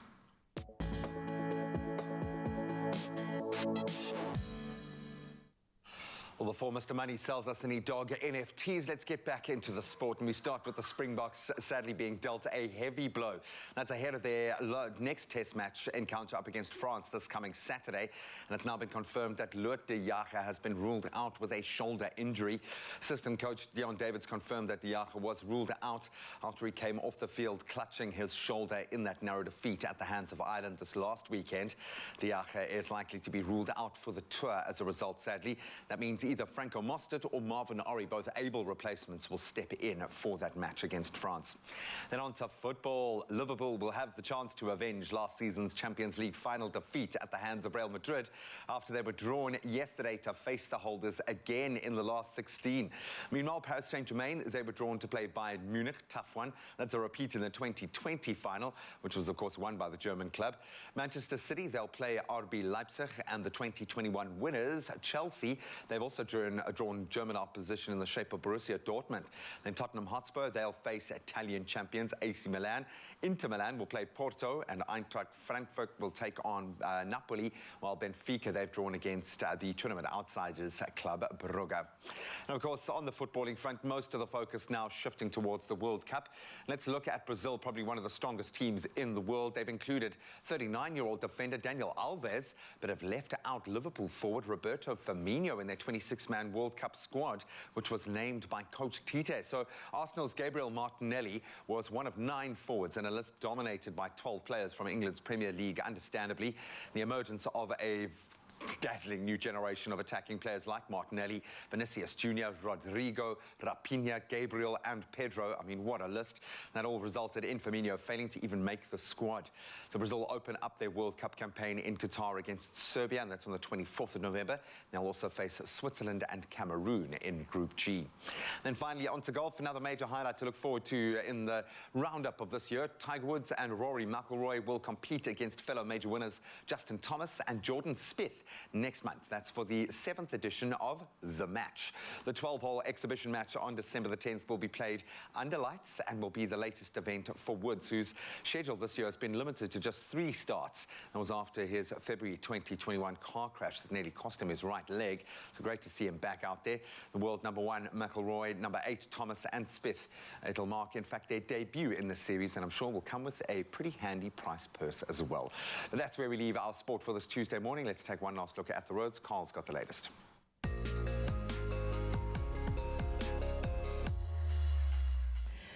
Thanks, Gene. Let's take a peek at the roads. Starting off in Randburg, Johannesburg, there's been a multi-vehicle accident on the N1 southbound before Beyers Nordier Drive. The right lane is closed, so please drive carefully if you are heading that way. Now, Makassa in Cape Town, there is a stationary truck on the N2 inbound at Robert Sobukwe. The centre lane is closed. Please approach those areas with caution. That is it for traffic. Let's take a peek at the weather.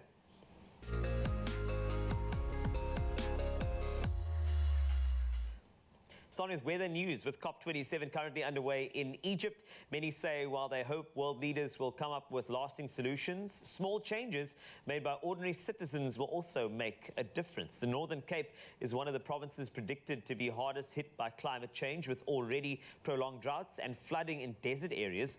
Meanwhile, the SA Weather Service has issued several warnings for disruptive rain, leading to localized flooding. An orange level 6 warning is in place for disruptive rain over the Jo'qabi district municipality, as well as Emalahleni, Sagasizwe and Nkhobo local municipalities. An orange level 4 warning is in place for storms and damaging winds over parts of northwest and areas of the bushveld of Limpopo. A yellow level 2 warning has been issued for storms and strong winds expected over the Mpumalanga Highveld, areas of the Free State, as well as areas of the Northwest Province.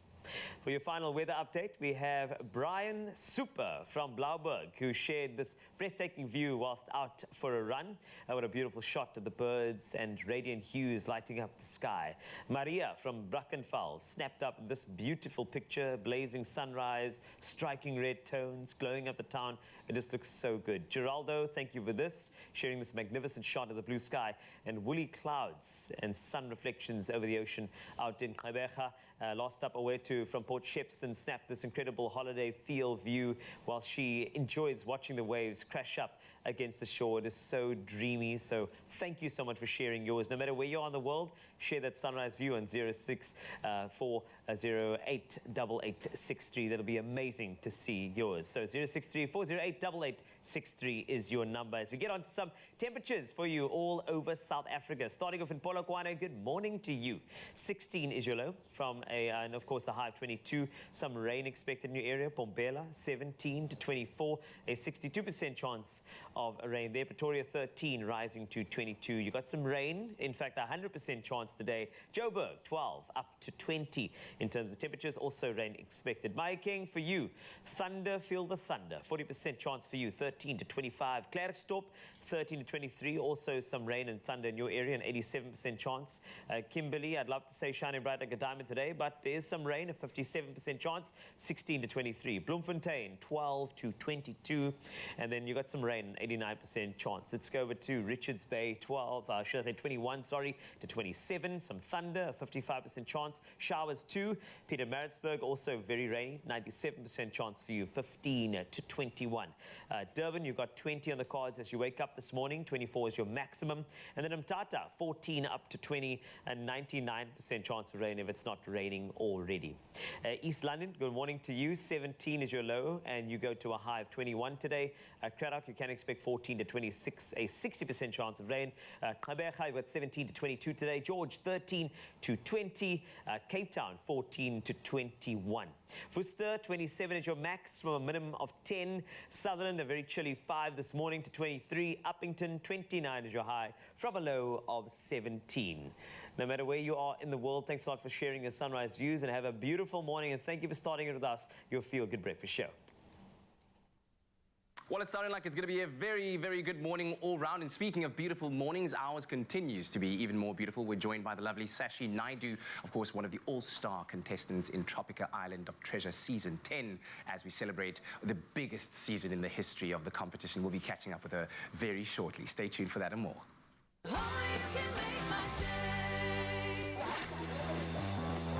A bank that turns your smartphone into a point-of-sale machine. Seriously? Yeah, seriously.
Stand a chance of winning 10,000 Rand with Play.coza when you watch Tropica Island of Treasure.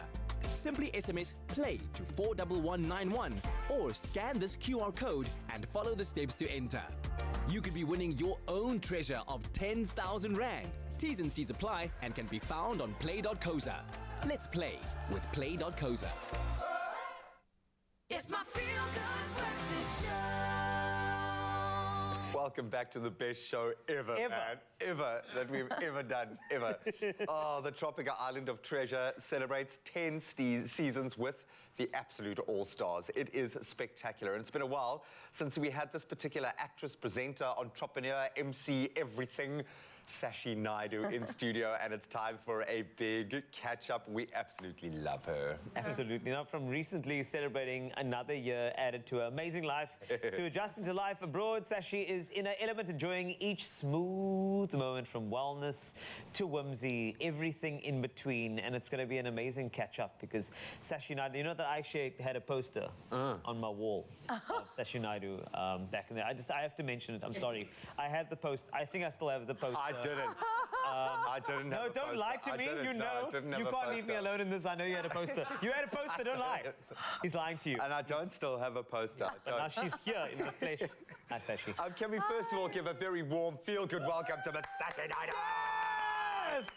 Thank Yay. you. That was quite a schmaltzy intro. It was so sweet. Why don't I come here more often? Exactly, because you now live in another country. Oh, Okay, that come would, on, that would girl. also explain a lot. A little matter of your birthday, so happy birthday, Thank belated, you. from our family Thank to you. yours. How was your birthday? Sue, can you believe that? I don't feel 42. You don't Switch those numbers around. That's how old I feel. Did you say 42 now? Yes. Wow. But it's a powerful age. Yes, I feel like I've learned. I'm making decisions. I mean, still make some bad ones, but which I'm sure we'll chat about. Tropica. Not that kind of show. Yeah, you're lucky. But you are an all-star. So well done. Thank you. On the revolutions around the sun, and I'm glad that you were able to celebrate in style. But I'm so glad it's brought you back to South Africa for this week. Yes, absolutely. I came back, I had work, an MC gig, and a lot of my work is still here. So I'm never going to leave South Africa. I love it so much. But I'm still single. I don't have kids. So if I ever was going to take an opportunity for adventure, this is the time. So yeah, it's exciting. And how's the balance in terms of going to a new spot from South Africa, the difference between lifestyle Dubai, lifestyle South Africa? It is so expensive. I'm just thinking about what I spend on Ubers in Dubai is literally my whole budget for the entire month in South Africa, food, everything. It is just crazy, crazy expensive. And it is scary. It's like in South Africa, people at least know who I am. So if you call, you have some sort of reputation to back up, this is what I can do. There, I'm absolutely nobody. Nobody knows who I am. Nobody cares. So starting even work opportunities, it's a scary thing. But I think for me, I'm the type of person that's making me more determined to prove myself in that space. Because you got to have to. Now you've got to. You've got to hustle. I've got to pay for all those Ubers. Well, that's the thing. And when we trade as much as we can away, but people have to know who you are. Absolutely. Have you gotten lost yet? Have you taken a flying car yet? Because it's a very big, brave world out there. I mean, literally my first week was just posting me getting lost every single day. So just those kind of small things that you take for granted, knowing where you're going. I had my first experience of driving on the wrong side of the road. Oh, my Not word. say different, it's the wrong side of the road. It's not the different side, it's the wrong one. And I kept on thinking cars were just coming for me. So So, I've had that in the US. Absolutely love it. You talk about starting afresh. I would imagine world domination is still on the checklist. Yes. What does that look like for you there? How much of a change in terms of engaging with the industry for your entrepreneurial self? What's the drive there? So I'm just trying to feel the market out. I think being an entrepreneur means finding a niche, finding something that is needed in a market. So I wasn't in a huge rush. I've only been there for 1 month. So the move is final because I'd gone a few months before. But you need to find what people need and you need to have an understanding of the marketplace to do that. So I think it's going to require a little bit more time. Obviously, I still have all my businesses here, the aesthetics business, property. So I've still got that to fall back on financially, but I think it's more about understanding and then making moves. How do you take that a step further? Yeah, absolutely. I like that drive and that passion. It actually translates in Tropica Island of Treasure because Team Pineapple, how has the experience been for you? You know what? It was The most incredible experience, I think, I know people say this, it's cliche that you make friends and bonds that are lifetime. I really, made friendships there that will, and I get goosebumps thinking about it, that I'm still friends. Intense, I still even speak to Tane regularly, my partner, which was actually different to season 2. Like, the people that I met there on this trip will forever be lifelong friends. Yes. And it was amazing for me. How weird was it going back? Because that must have been kind of a time capsule kind of a moment where you could see who you were, and I mean, even the pictures from then were blasted everywhere, but you don't actually. I mean, you were gorgeous then, you're gorgeous now. That's kind of your thing, okay? So take ownership of that. Is that my thing? Thank you, Graham. Everyone's got to have one, so you're quite lucky in that respect. But it must have been quite a mind warp. Look, for me, I don't know if that was the element. The only thing that was crazy is I remember the first episode where we got to meet the actual the fans, and there were 18 of these people that looked like the New Zealand rugby team. There were these big boys, eh? Guys, everyone had six-packs. Yeah. Like, what the hell? Where did they find these people? I mean, I heard the numbers of people who'd auditioned for the show, and they were just off the charts. Yeah. So we had Olympians, we had crazed doctors, like, with six-packs. So there was a level of intimidation when I went on that we didn't really have. Whereas in season 2, where Tropica was still kind of new, people came on and had fun every night. They were partying till late, and then these people meant business. Came to win, yeah. They came to win. They wanted that money. So it was a little bit different to my season. People came for a jaw, for a holiday. You can decide what kind of a person you are. What would you do if you were sent to paradise to win $1 million? Well, I'll tell you what, when we've got Sashi here, we're going to have some fun and games. So the challenges ain't over yet, girl. I'm so sorry. But we'll give you an opportunity to get your revenge back on Pat, which I think you're going to enjoy. Well, listen, if that catch-up with Sashi has you dreaming about your next travel trip, then don't worry, because no matter your preference in terms of travel, there are deals to suit every personality. Now, if you have a MasterCard in your wallet, then every single one of your weekends and December holiday plans are sorted, and that's because when you pay with your MasterCard, you'll get 5% off at the Cape Town cable car and 10% off at the iconic Red Bus Tour. And best of all, as a MasterCard holder, you have the opportunity to get 100 Rand off your wine tasting when you make a purchase of 500 Rand or more from the seller. And you're also able to take advantage of curated offers from 50 wine farms. And whether you're looking for online wine offers, dining experiences, accommodation, spa, or some wonderful experiences, they are all there and available for you. Now, to view all of these deals and to qualify, or the qualifying wine farms, go to pricelist.com/travel in South Africa. Do it today and choose any of the curated experiences that your heart desires. All of the offers are valid until the 31st of December, so you have some time to treat yourself and the whole family. Don't miss out. We've got exclusive deals that will leave your budget smiling. That's right. Save big with Vodacom's Black Friday deals and unlock up to 75% off this November. Get the Nokia Fast Mile router for only $349 per month. You'll save a massive 19,800 Rand. Plus, get 75% off data when you add a 30 gig monthly recurring bundle to any new contract this November for just 175 Rand per month. Further together. Vodacom.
It's my feel-good breakfast show.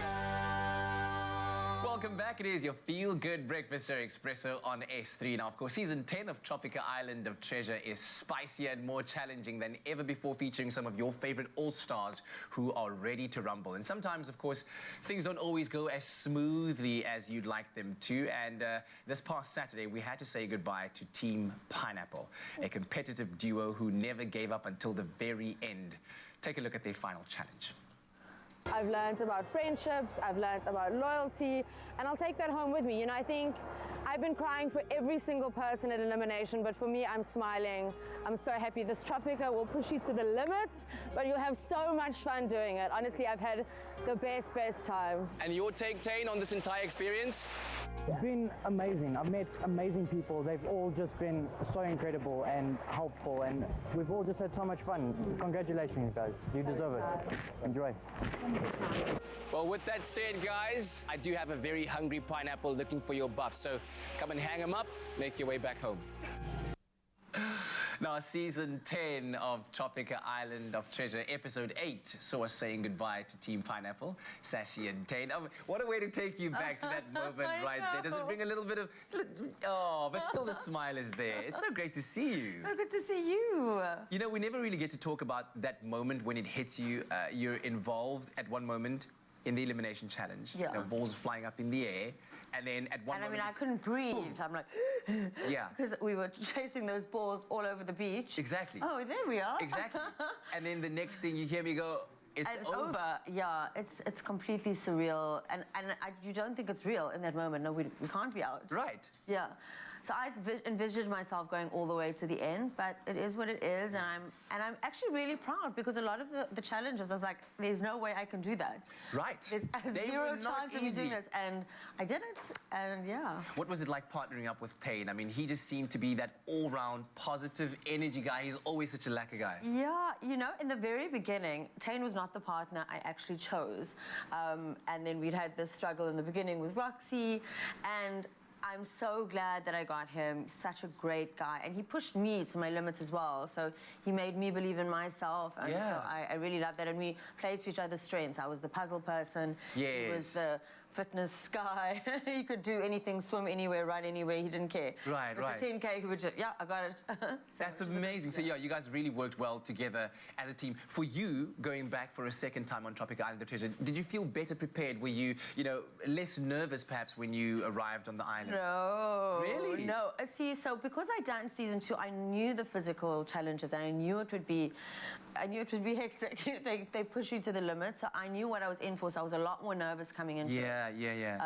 Whereas he was a complete newbie. He's like, yeah, we're going to get this. We've got it. Not realizing. Oh, man, bless him. He's an absolutely fantastic guy. Yeah, and looking at the entire experience, I mean, you spoke a little bit about the friendships you formed. What are some of those things that you'll take away from this season? I think one of them for me is certainly just kind of witnessing that determination in each and every one of those teams that, were eliminated along the way, but knowing that anything is possible. Yeah, so I think if for those that were watching, and I think they're all on YouTube, so you can go back and rewatch them.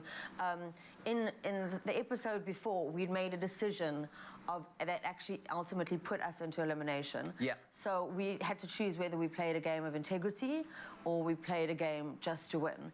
And we played a game, I think, of integrity where we decided we're going into elimination so that Katlin can end up going forward because she didn't really deserve to have a point taken. And I'm so glad that I did that. I have no regrets. And watching the show back, I was kind of like, yeah, I'm a good person. Sometimes you need that. Yeah, absolutely. Yeah. So looking at the remaining teams, who do you think? I don't know. I don't know if I'm so backing Team Red. Oh, the drama. Just saying it. I'm just saying it. You have to watch. There is drama on the show. There definitely is. But everyone else love, and I can't wait to see who wins, really. Yeah. I'm looking forward to having some fun with you. Yeah. The team have set up some challenges. I mean, you do know that I'm wearing high heels. Are these challenges I can do in high heels? More fun even that. As a result of that, we're going to make it even more fun. But of course, there's so much more entertainment coming your way with the all-star season of Tropica Island of Treasure. Catch the latest episode of Tropica Island of Treasure this Saturday on S3 at 7 p.m. That's 30 minutes later due to the English Premier League match. And of course, tune in to find out if your favorites are safe or if they're heading for elimination. on Tropica Island of Treasure All-Stars. Let's go! Game on. Nothing can stop us now. Almost there. Almost there. They're doing this on purpose. Not what we discussed. He's not looking happy, eh? It's a series, we should have seen it coming. Whoa, whoa, whoa, whoa, whoa! We aren't going anywhere. Come on, bud. Whoa! It is over! Stay smooth with Tropica Island of Treasure All-Stars this Saturday evening at 7. Repeat Monday night at 9 on S3. Don't miss that episode, as you won't miss this incredible voice in your home right now. In fact, it's time for singer-songwriter Amy Chasing to take to the stage this feel-good morning. Please enjoy her first performance. Here is Harry Styles' track, Watermelon Sugar.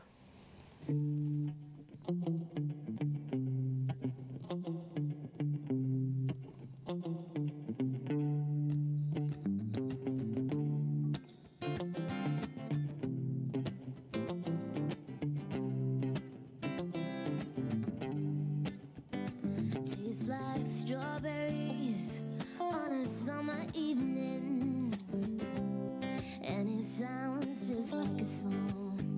And I want your belly and a summer feeling. It's so wonderful and warm. So breathe me in, breathe me out. I don't know if I could ever go without. And I'm just thinking out loud.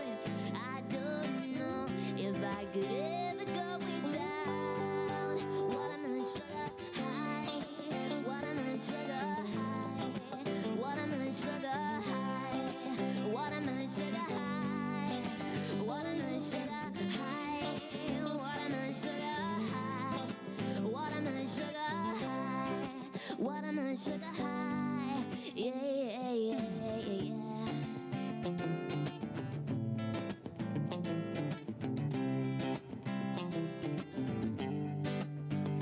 Tastes like strawberries on a summer evening, and it sounds just like a song. And I want your belly and a summer feeling. I'm getting wrapped up in you. So breathe me in, breathe me out. 'Cause I don't know if I could ever go without. And I'm just thinking out loud. I don't know if I could ever go without. Watermelon sugar high, watermelon sugar high, watermelon sugar high, watermelon sugar high, watermelon sugar high, watermelon sugar high, watermelon sugar high, watermelon sugar high. I just wanna taste it. I just wanna taste that watermelon sugar high. I just wanna taste it. I just wanna taste that watermelon sugar high. Watermelon sugar high. Watermelon sugar high. Watermelon sugar high. Watermelon sugar high. Watermelon sugar high. Watermelon sugar high. Watermelon sugar high. Watermelon sugar high.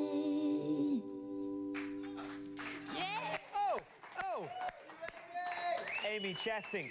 Harry Styles must thank you for that. My word, that was absolutely incredible. There's one more performance of the brand new hit with Sketchy Bongo a little bit later. Plus, stick around your Feel Good Breakfast show because Sashi Naidu, our guest, will do a Tropica challenge in heels. Stick around.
The number of times you're going to hit snooze.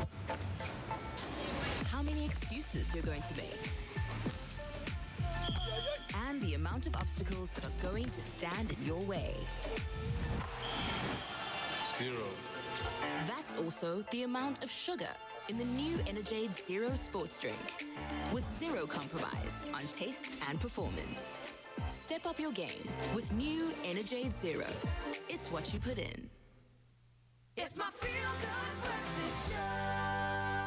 Welcome back, you beauties. Time to have a little bit of fun. Tropica Island of Treasure all-star contestant, and she is an all-star. Sashi Naidu is spending the morning with us in studio. So we've created an obstacle course based off 3 of our favorite Tropica at-home challenges.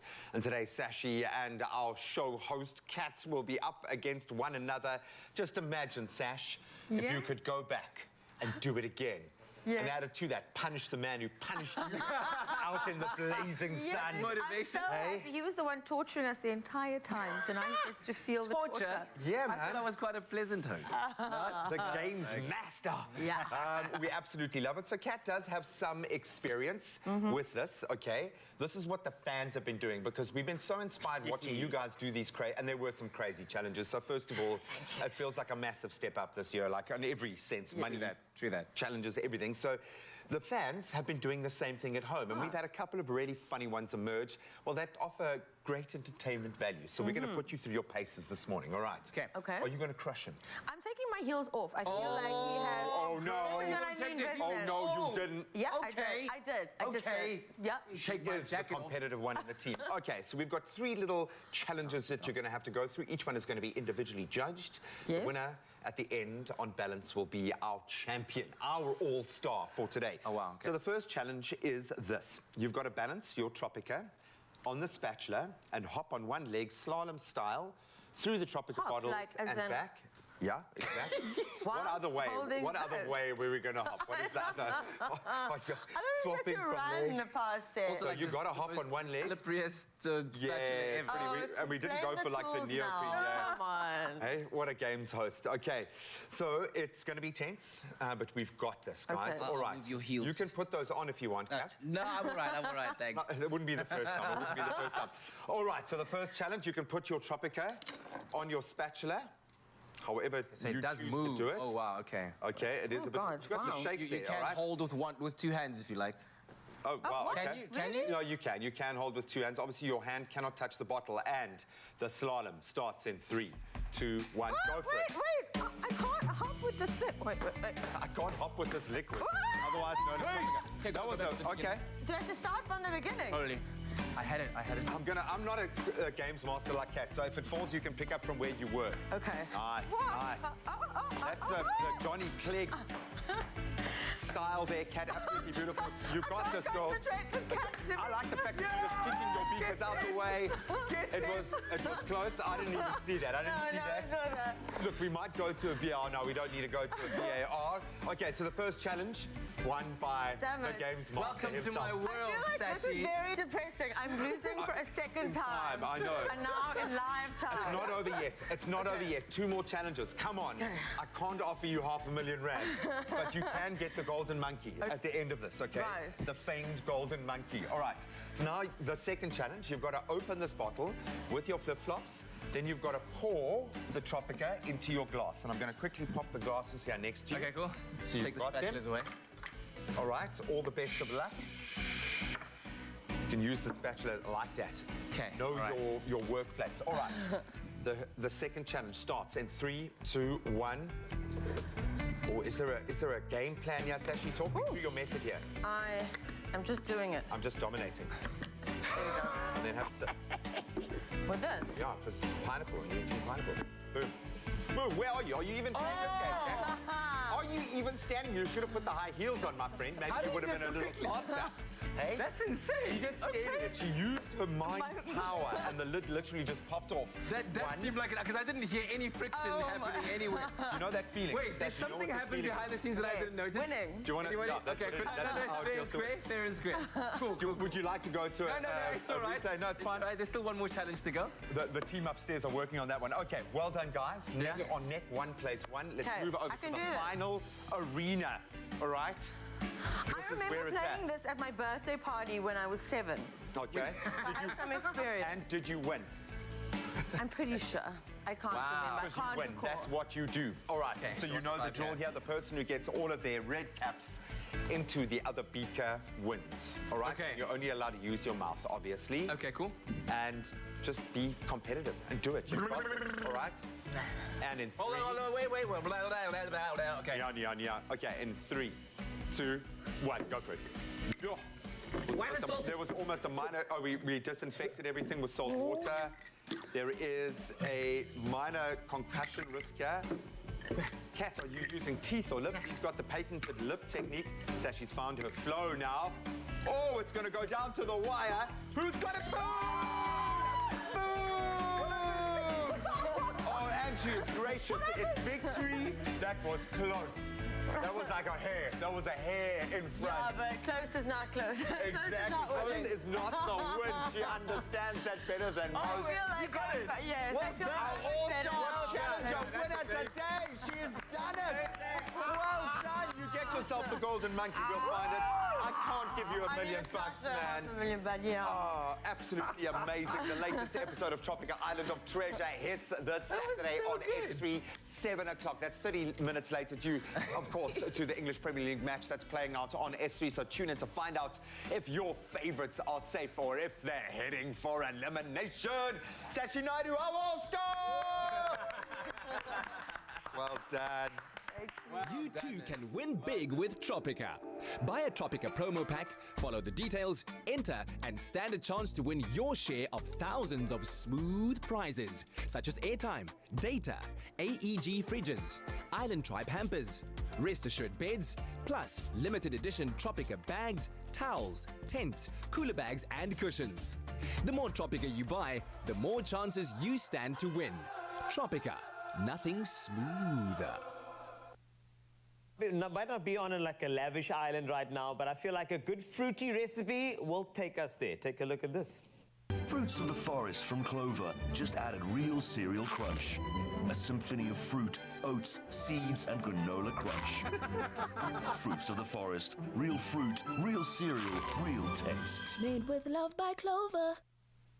Here on your Feel Good Breakfast Show, we're all about making your mornings great. And we often get asked, how do you make a good morning great? Well, Sashi thought that we were done with her after that challenge, but she's back in her heels. She's going to come and cook with me. Yes. You are in that cooking station right over there. Well done for winning, by the way. Thank you, thank you. Winning attitude, winning mentality, that's great. I've got such a great challenge for you at the next one. And that's Another challenge. I thought I was done with challenges. No, for the there's morning. so many, but this is actually a tasty one, which is Okay. always good. Great. And just, I mean, this entire process, it's kind of like, think about a bunny chow, but in a different decadent type of way. So I've put you in the cooking station for good reason. Yes. Because your first order of the day, Sashi Naidu, is to cut out this particular. Now what we've done is we've taken half a loaf of bread and we've taken all the crust off, and now you just have to make me a nice little square middle over there with that knife over there. I want to test your skills with that as you do it. My knife skills. Yes, you got this. You know, I don't recall ever coming to this show and being tested so much. I know. But this is great. You know, You know, I did manage to find a bunny chow in Dubai because I was relishing. I don't know if you know what that means, but I was really craving a bunny chow, and? I found it, and a really good one. By the way, you just aced that. Look Thank at you. wow. I'm just winning left, right, You and are centre just on a the winner show. today. I like this. Okay, so now I'm going to put you on pan duty. Yes. And what we're going to have to do, we're going to get that pan on, and then I will get you, so you're going to have some butter in there. I'm going to get you to mix a bit of that milk and as well as the vanilla into the eggs, and you can beat that around while I switch the pan on, so you can get that going. Sure. Those All of great this? ingredients in there. Yeah, just pour it all in. That's going All to the be, milk? Yes, that's going to be perfect. It's a French toast vibe, so you're going to love this. This is great. Pan is on and at the right heat, so we're going to do that. Perfect. And look at that. So, you know, coming back to the Western Cape, I know you've been celebrating your birthday, and we wish we were there because it seems like you had the best time. If you could sort of come back here once a year, what's the one thing in the Western Cape that you do every single time? Well, whenever I'm here, I climb the mountain every time. Lion's Head, every single time. I won't miss that, whatever the weather is. So I'm going to have to do that this trip. You guys had me up and I watched the sunrise. It's very spiritual almost. It is. Yes. So I go in the complete dark, and by the time I get to the top of the mountain, the sun is rising. It is probably, and the sad thing is most Cape Townians don't do that when you actually live here. And I was like, would you guys want to come with me? Like, oh, I haven't done that. Cape Townians. We have to, you have to look at the mountain like a fresh mountain every single time you see it. Absolutely. That's how I believe the mountain should be looked at. Anybody who come to visit this December holidays, come through and climb the mountain. It's good advice. It really is. Next bit of advice from my side is for you to, I want you to dunk it into your mixture of vanilla and eggs and the milk. And then, of course, we're going to add the butter to the pan to get it ready, and you're going to give it a good... Inside as well. Or mainly the outside? Mainly the outside, don't worry about that. Inside, we're going to fill with deliciousness as well, which is great. And that's great. So, while you're in Dubai, and people are saying, like, you're from South Africa, people have their own ideas of what South Africa is all about. Now, talk to me about what you say as an idea in terms of what South Africa is about. Like, how do you... how you're that ambassador when you tell people from Dubai, like, South Africa is actually about this and that. So people have a perception still, which is crazy, that South Africa is, safari and there are wild animals roaming around. So, you kind of, that South Africa is an economic hub in the world. Like, there's a lot wrong, but we are getting there, I believe. I'm still positive. I'm very positive. So just telling them what it's about. Yes, we do have our beautiful safaris, but there's so much else. Absolutely, there is, and you're a great ambassador. Now, next step, I want you to get a bit of butter into the pan. You're going to use your hands today. You used your mouth earlier. There's like a whole lot. I know there's a lot of challenges here, but we just want to get some butter down. How much butter do we want? Just like 2 knobs is fine. That's cool. And then, once you get the temperature, you're going to toast that, and we can almost fast forward. I know that's it. Do it. Great. That's what the aprons are for. Great. Okay, great stuff. So you're going to make sure that's a buttered pan, and then in goes what you've created here, which is really beyond what I expected. In Dubai, no, you said it's quite expensive in Dubai. Do you find yourself that you have to cook quite often? Yes, I'm cooking, but listen, I ordered Nando's.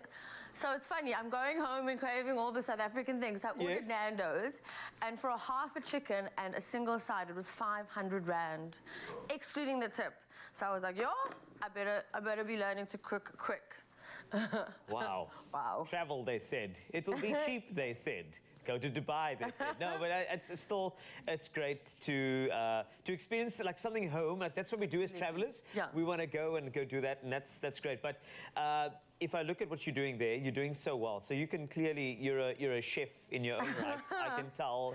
Any challenge is good. And okay, so I'm going to fast forward this, all right? Okay. Because what you're going to do is that you're going to do it. You're going to crisp over all the sides. It's going to end up looking like that. And then from here, we've got a beautiful bit of honey. We're going to mix this all, incorporate that. We've also got our yogurt. Yes, indeed.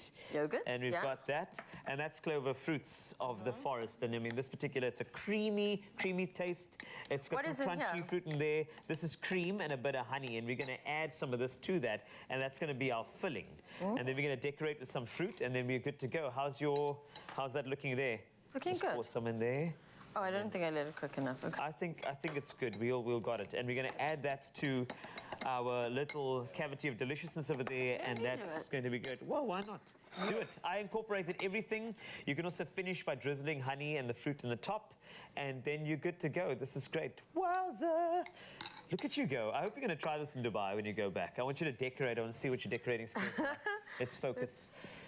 There we go. Some of the blackberries and the look at you. Oh, you see? I can tell that. Do you know, in my first season of Tropica, we had a cooking challenge. Oh, wow. And I did win that. So. Oh, I can tell you won. But you're just geared to win. That's how you go. And this is it. This is how you do it. Sashi, that was absolutely incredible. And remember, with a source of 7 vitamins, try Fruits of the Forest with cereal for those morning commutes. Ready to enjoy absolutely anywhere. And you can take it anywhere in the world as well, especially this recipe. If you missed out on any of the steps, here's a recap. Lovely.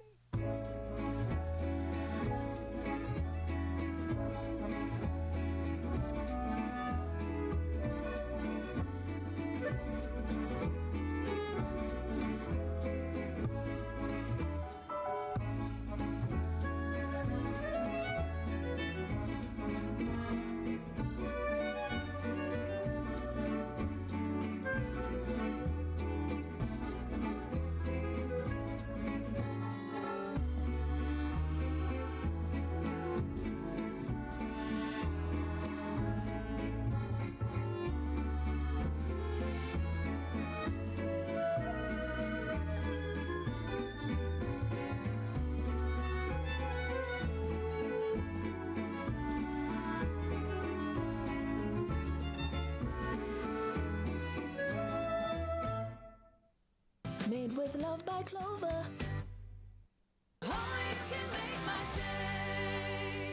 Sensodyne repair and protect with deep repair. The science is pretty amazing. It really goes deep and repairs tooth sensitivity. The science is there. It's going to improve their quality of life in a big way. This is the first thing I recommend.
Dad, I hope you're ready before I go. Come on.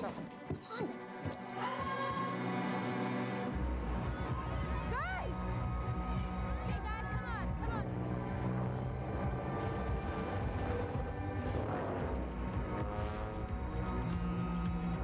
Warum der Name? We connect all of Mzansi so that everyone can be more of what they're made of. Live your Monate. It's my feel-good breakfast show. First of all, nice one, Zach, if you're watching right now. We see you, buddy. We see you, homie. It's time for some feel-good travel discounts. Why? Because we deserve that. So if you've got a MasterCard in your wallet right now, and it must be your wallet, then every single one of your weekends and December holiday plans are sorted. That's because when you pay with your MasterCard, you'll get 5% off at the Cape Town cable car, 10% off on the iconic red bus tour that Carl does every day. Literally, you'll find him on a red bus every day. I am on there. So in fact, my voice is on there. Anyway, so best of all, you get an opportunity, right? MasterCard holders, you have the opportunity to get 100 Rand off your wine tasting when you make a purchase of 500 Rand or more from the seller. You're also able to take advantage of curated offers from 50 wine farms, whether you're looking for online wine offers, dining, accommodation, spa, or some wonderful experiences for you and your significant other. Why not? I feel like you're fishing a little bit. I am indeed. Just a little bit. Almost there. To view all those deals and, of course, the qualifying wine farms, and we are spoiled for choice here. Just go to pricelist.com/travel in South Africa, and please do it today. Then go and choose from any of those, as we said, curated experiences that your heart desires. And all of the offers are valid up until the 31st of December, the whole year. So you've got plenty of time to treat yourself and the whole family and your bay. And your bay and the bay. And maybe you got like a performing artist as well. You want to take along? Go for it. Well, it's been an absolutely fantastic Tuesday. I hope that you've enjoyed it, and certainly made even more special due to the fact that we've had Amy Chasink in the studio, and she's about to perform her latest song, a collaboration between herself and Sketchy Bongo, which you say that we can help you to get it to chart, right, on radio. So how do we do that? So you need to stream the song on whichever platform you use, and the more streams, the more it climbs, and then I can have, if it grows, I can be a #1. You know, and that's my dream, so help me. We would definitely love to help you make that dream come true. It's a song called Sunsets that you collaborated with Sketchy Bongo on, and you're going to give us the acoustic stripped-down version. 100%. Cannot wait to hear it. The stage is all yours. Take it away.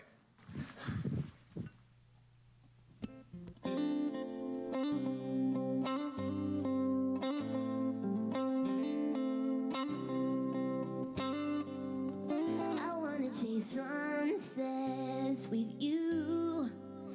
I wanna go somewhere that's that's new. And if my life choice is a blunder, I smile when I'm going under. I wanna chase sunsets with you.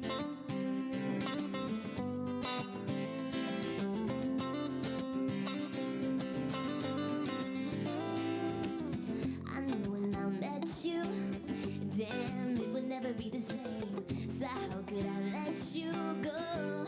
I wanna see you again, 'cause I've been waiting all my life for an ocean lover. Let's just leave it all behind. I don't need no diamond rings, I don't want fancy things. It doesn't cost a dime, your time.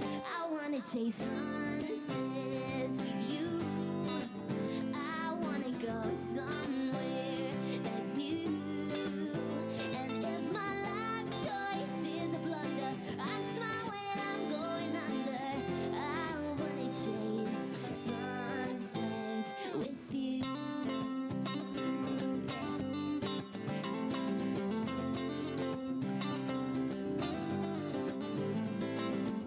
Hey, I pack a bag in the car, going out for the weekend. Hey, we forget who we are, gonna dive in the deep end. I've been waiting all my life to rediscover life with you right by my side. I don't need no diamond rings, I don't want fancy things. It doesn't cost a dime, your time. I wanna chase sunsets with you. I wanna go somewhere that's new. And if my life choice is a blunder, I smile when I'm going under. I wanna chase sunsets.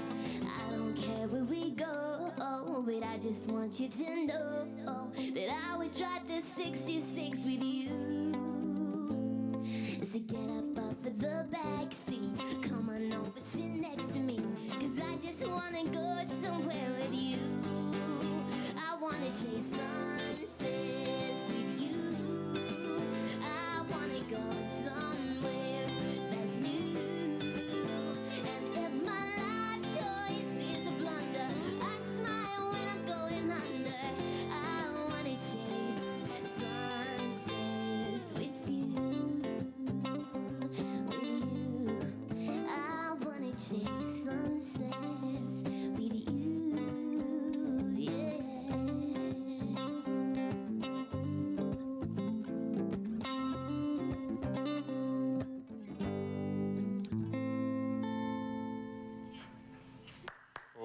Wow.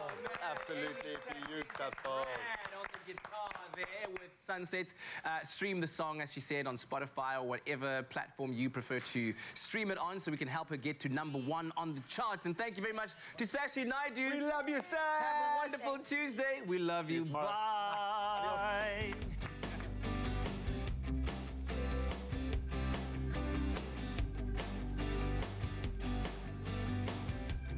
Enjoy it on the stoop, under the trees, or with a picnic basket, wherever you please.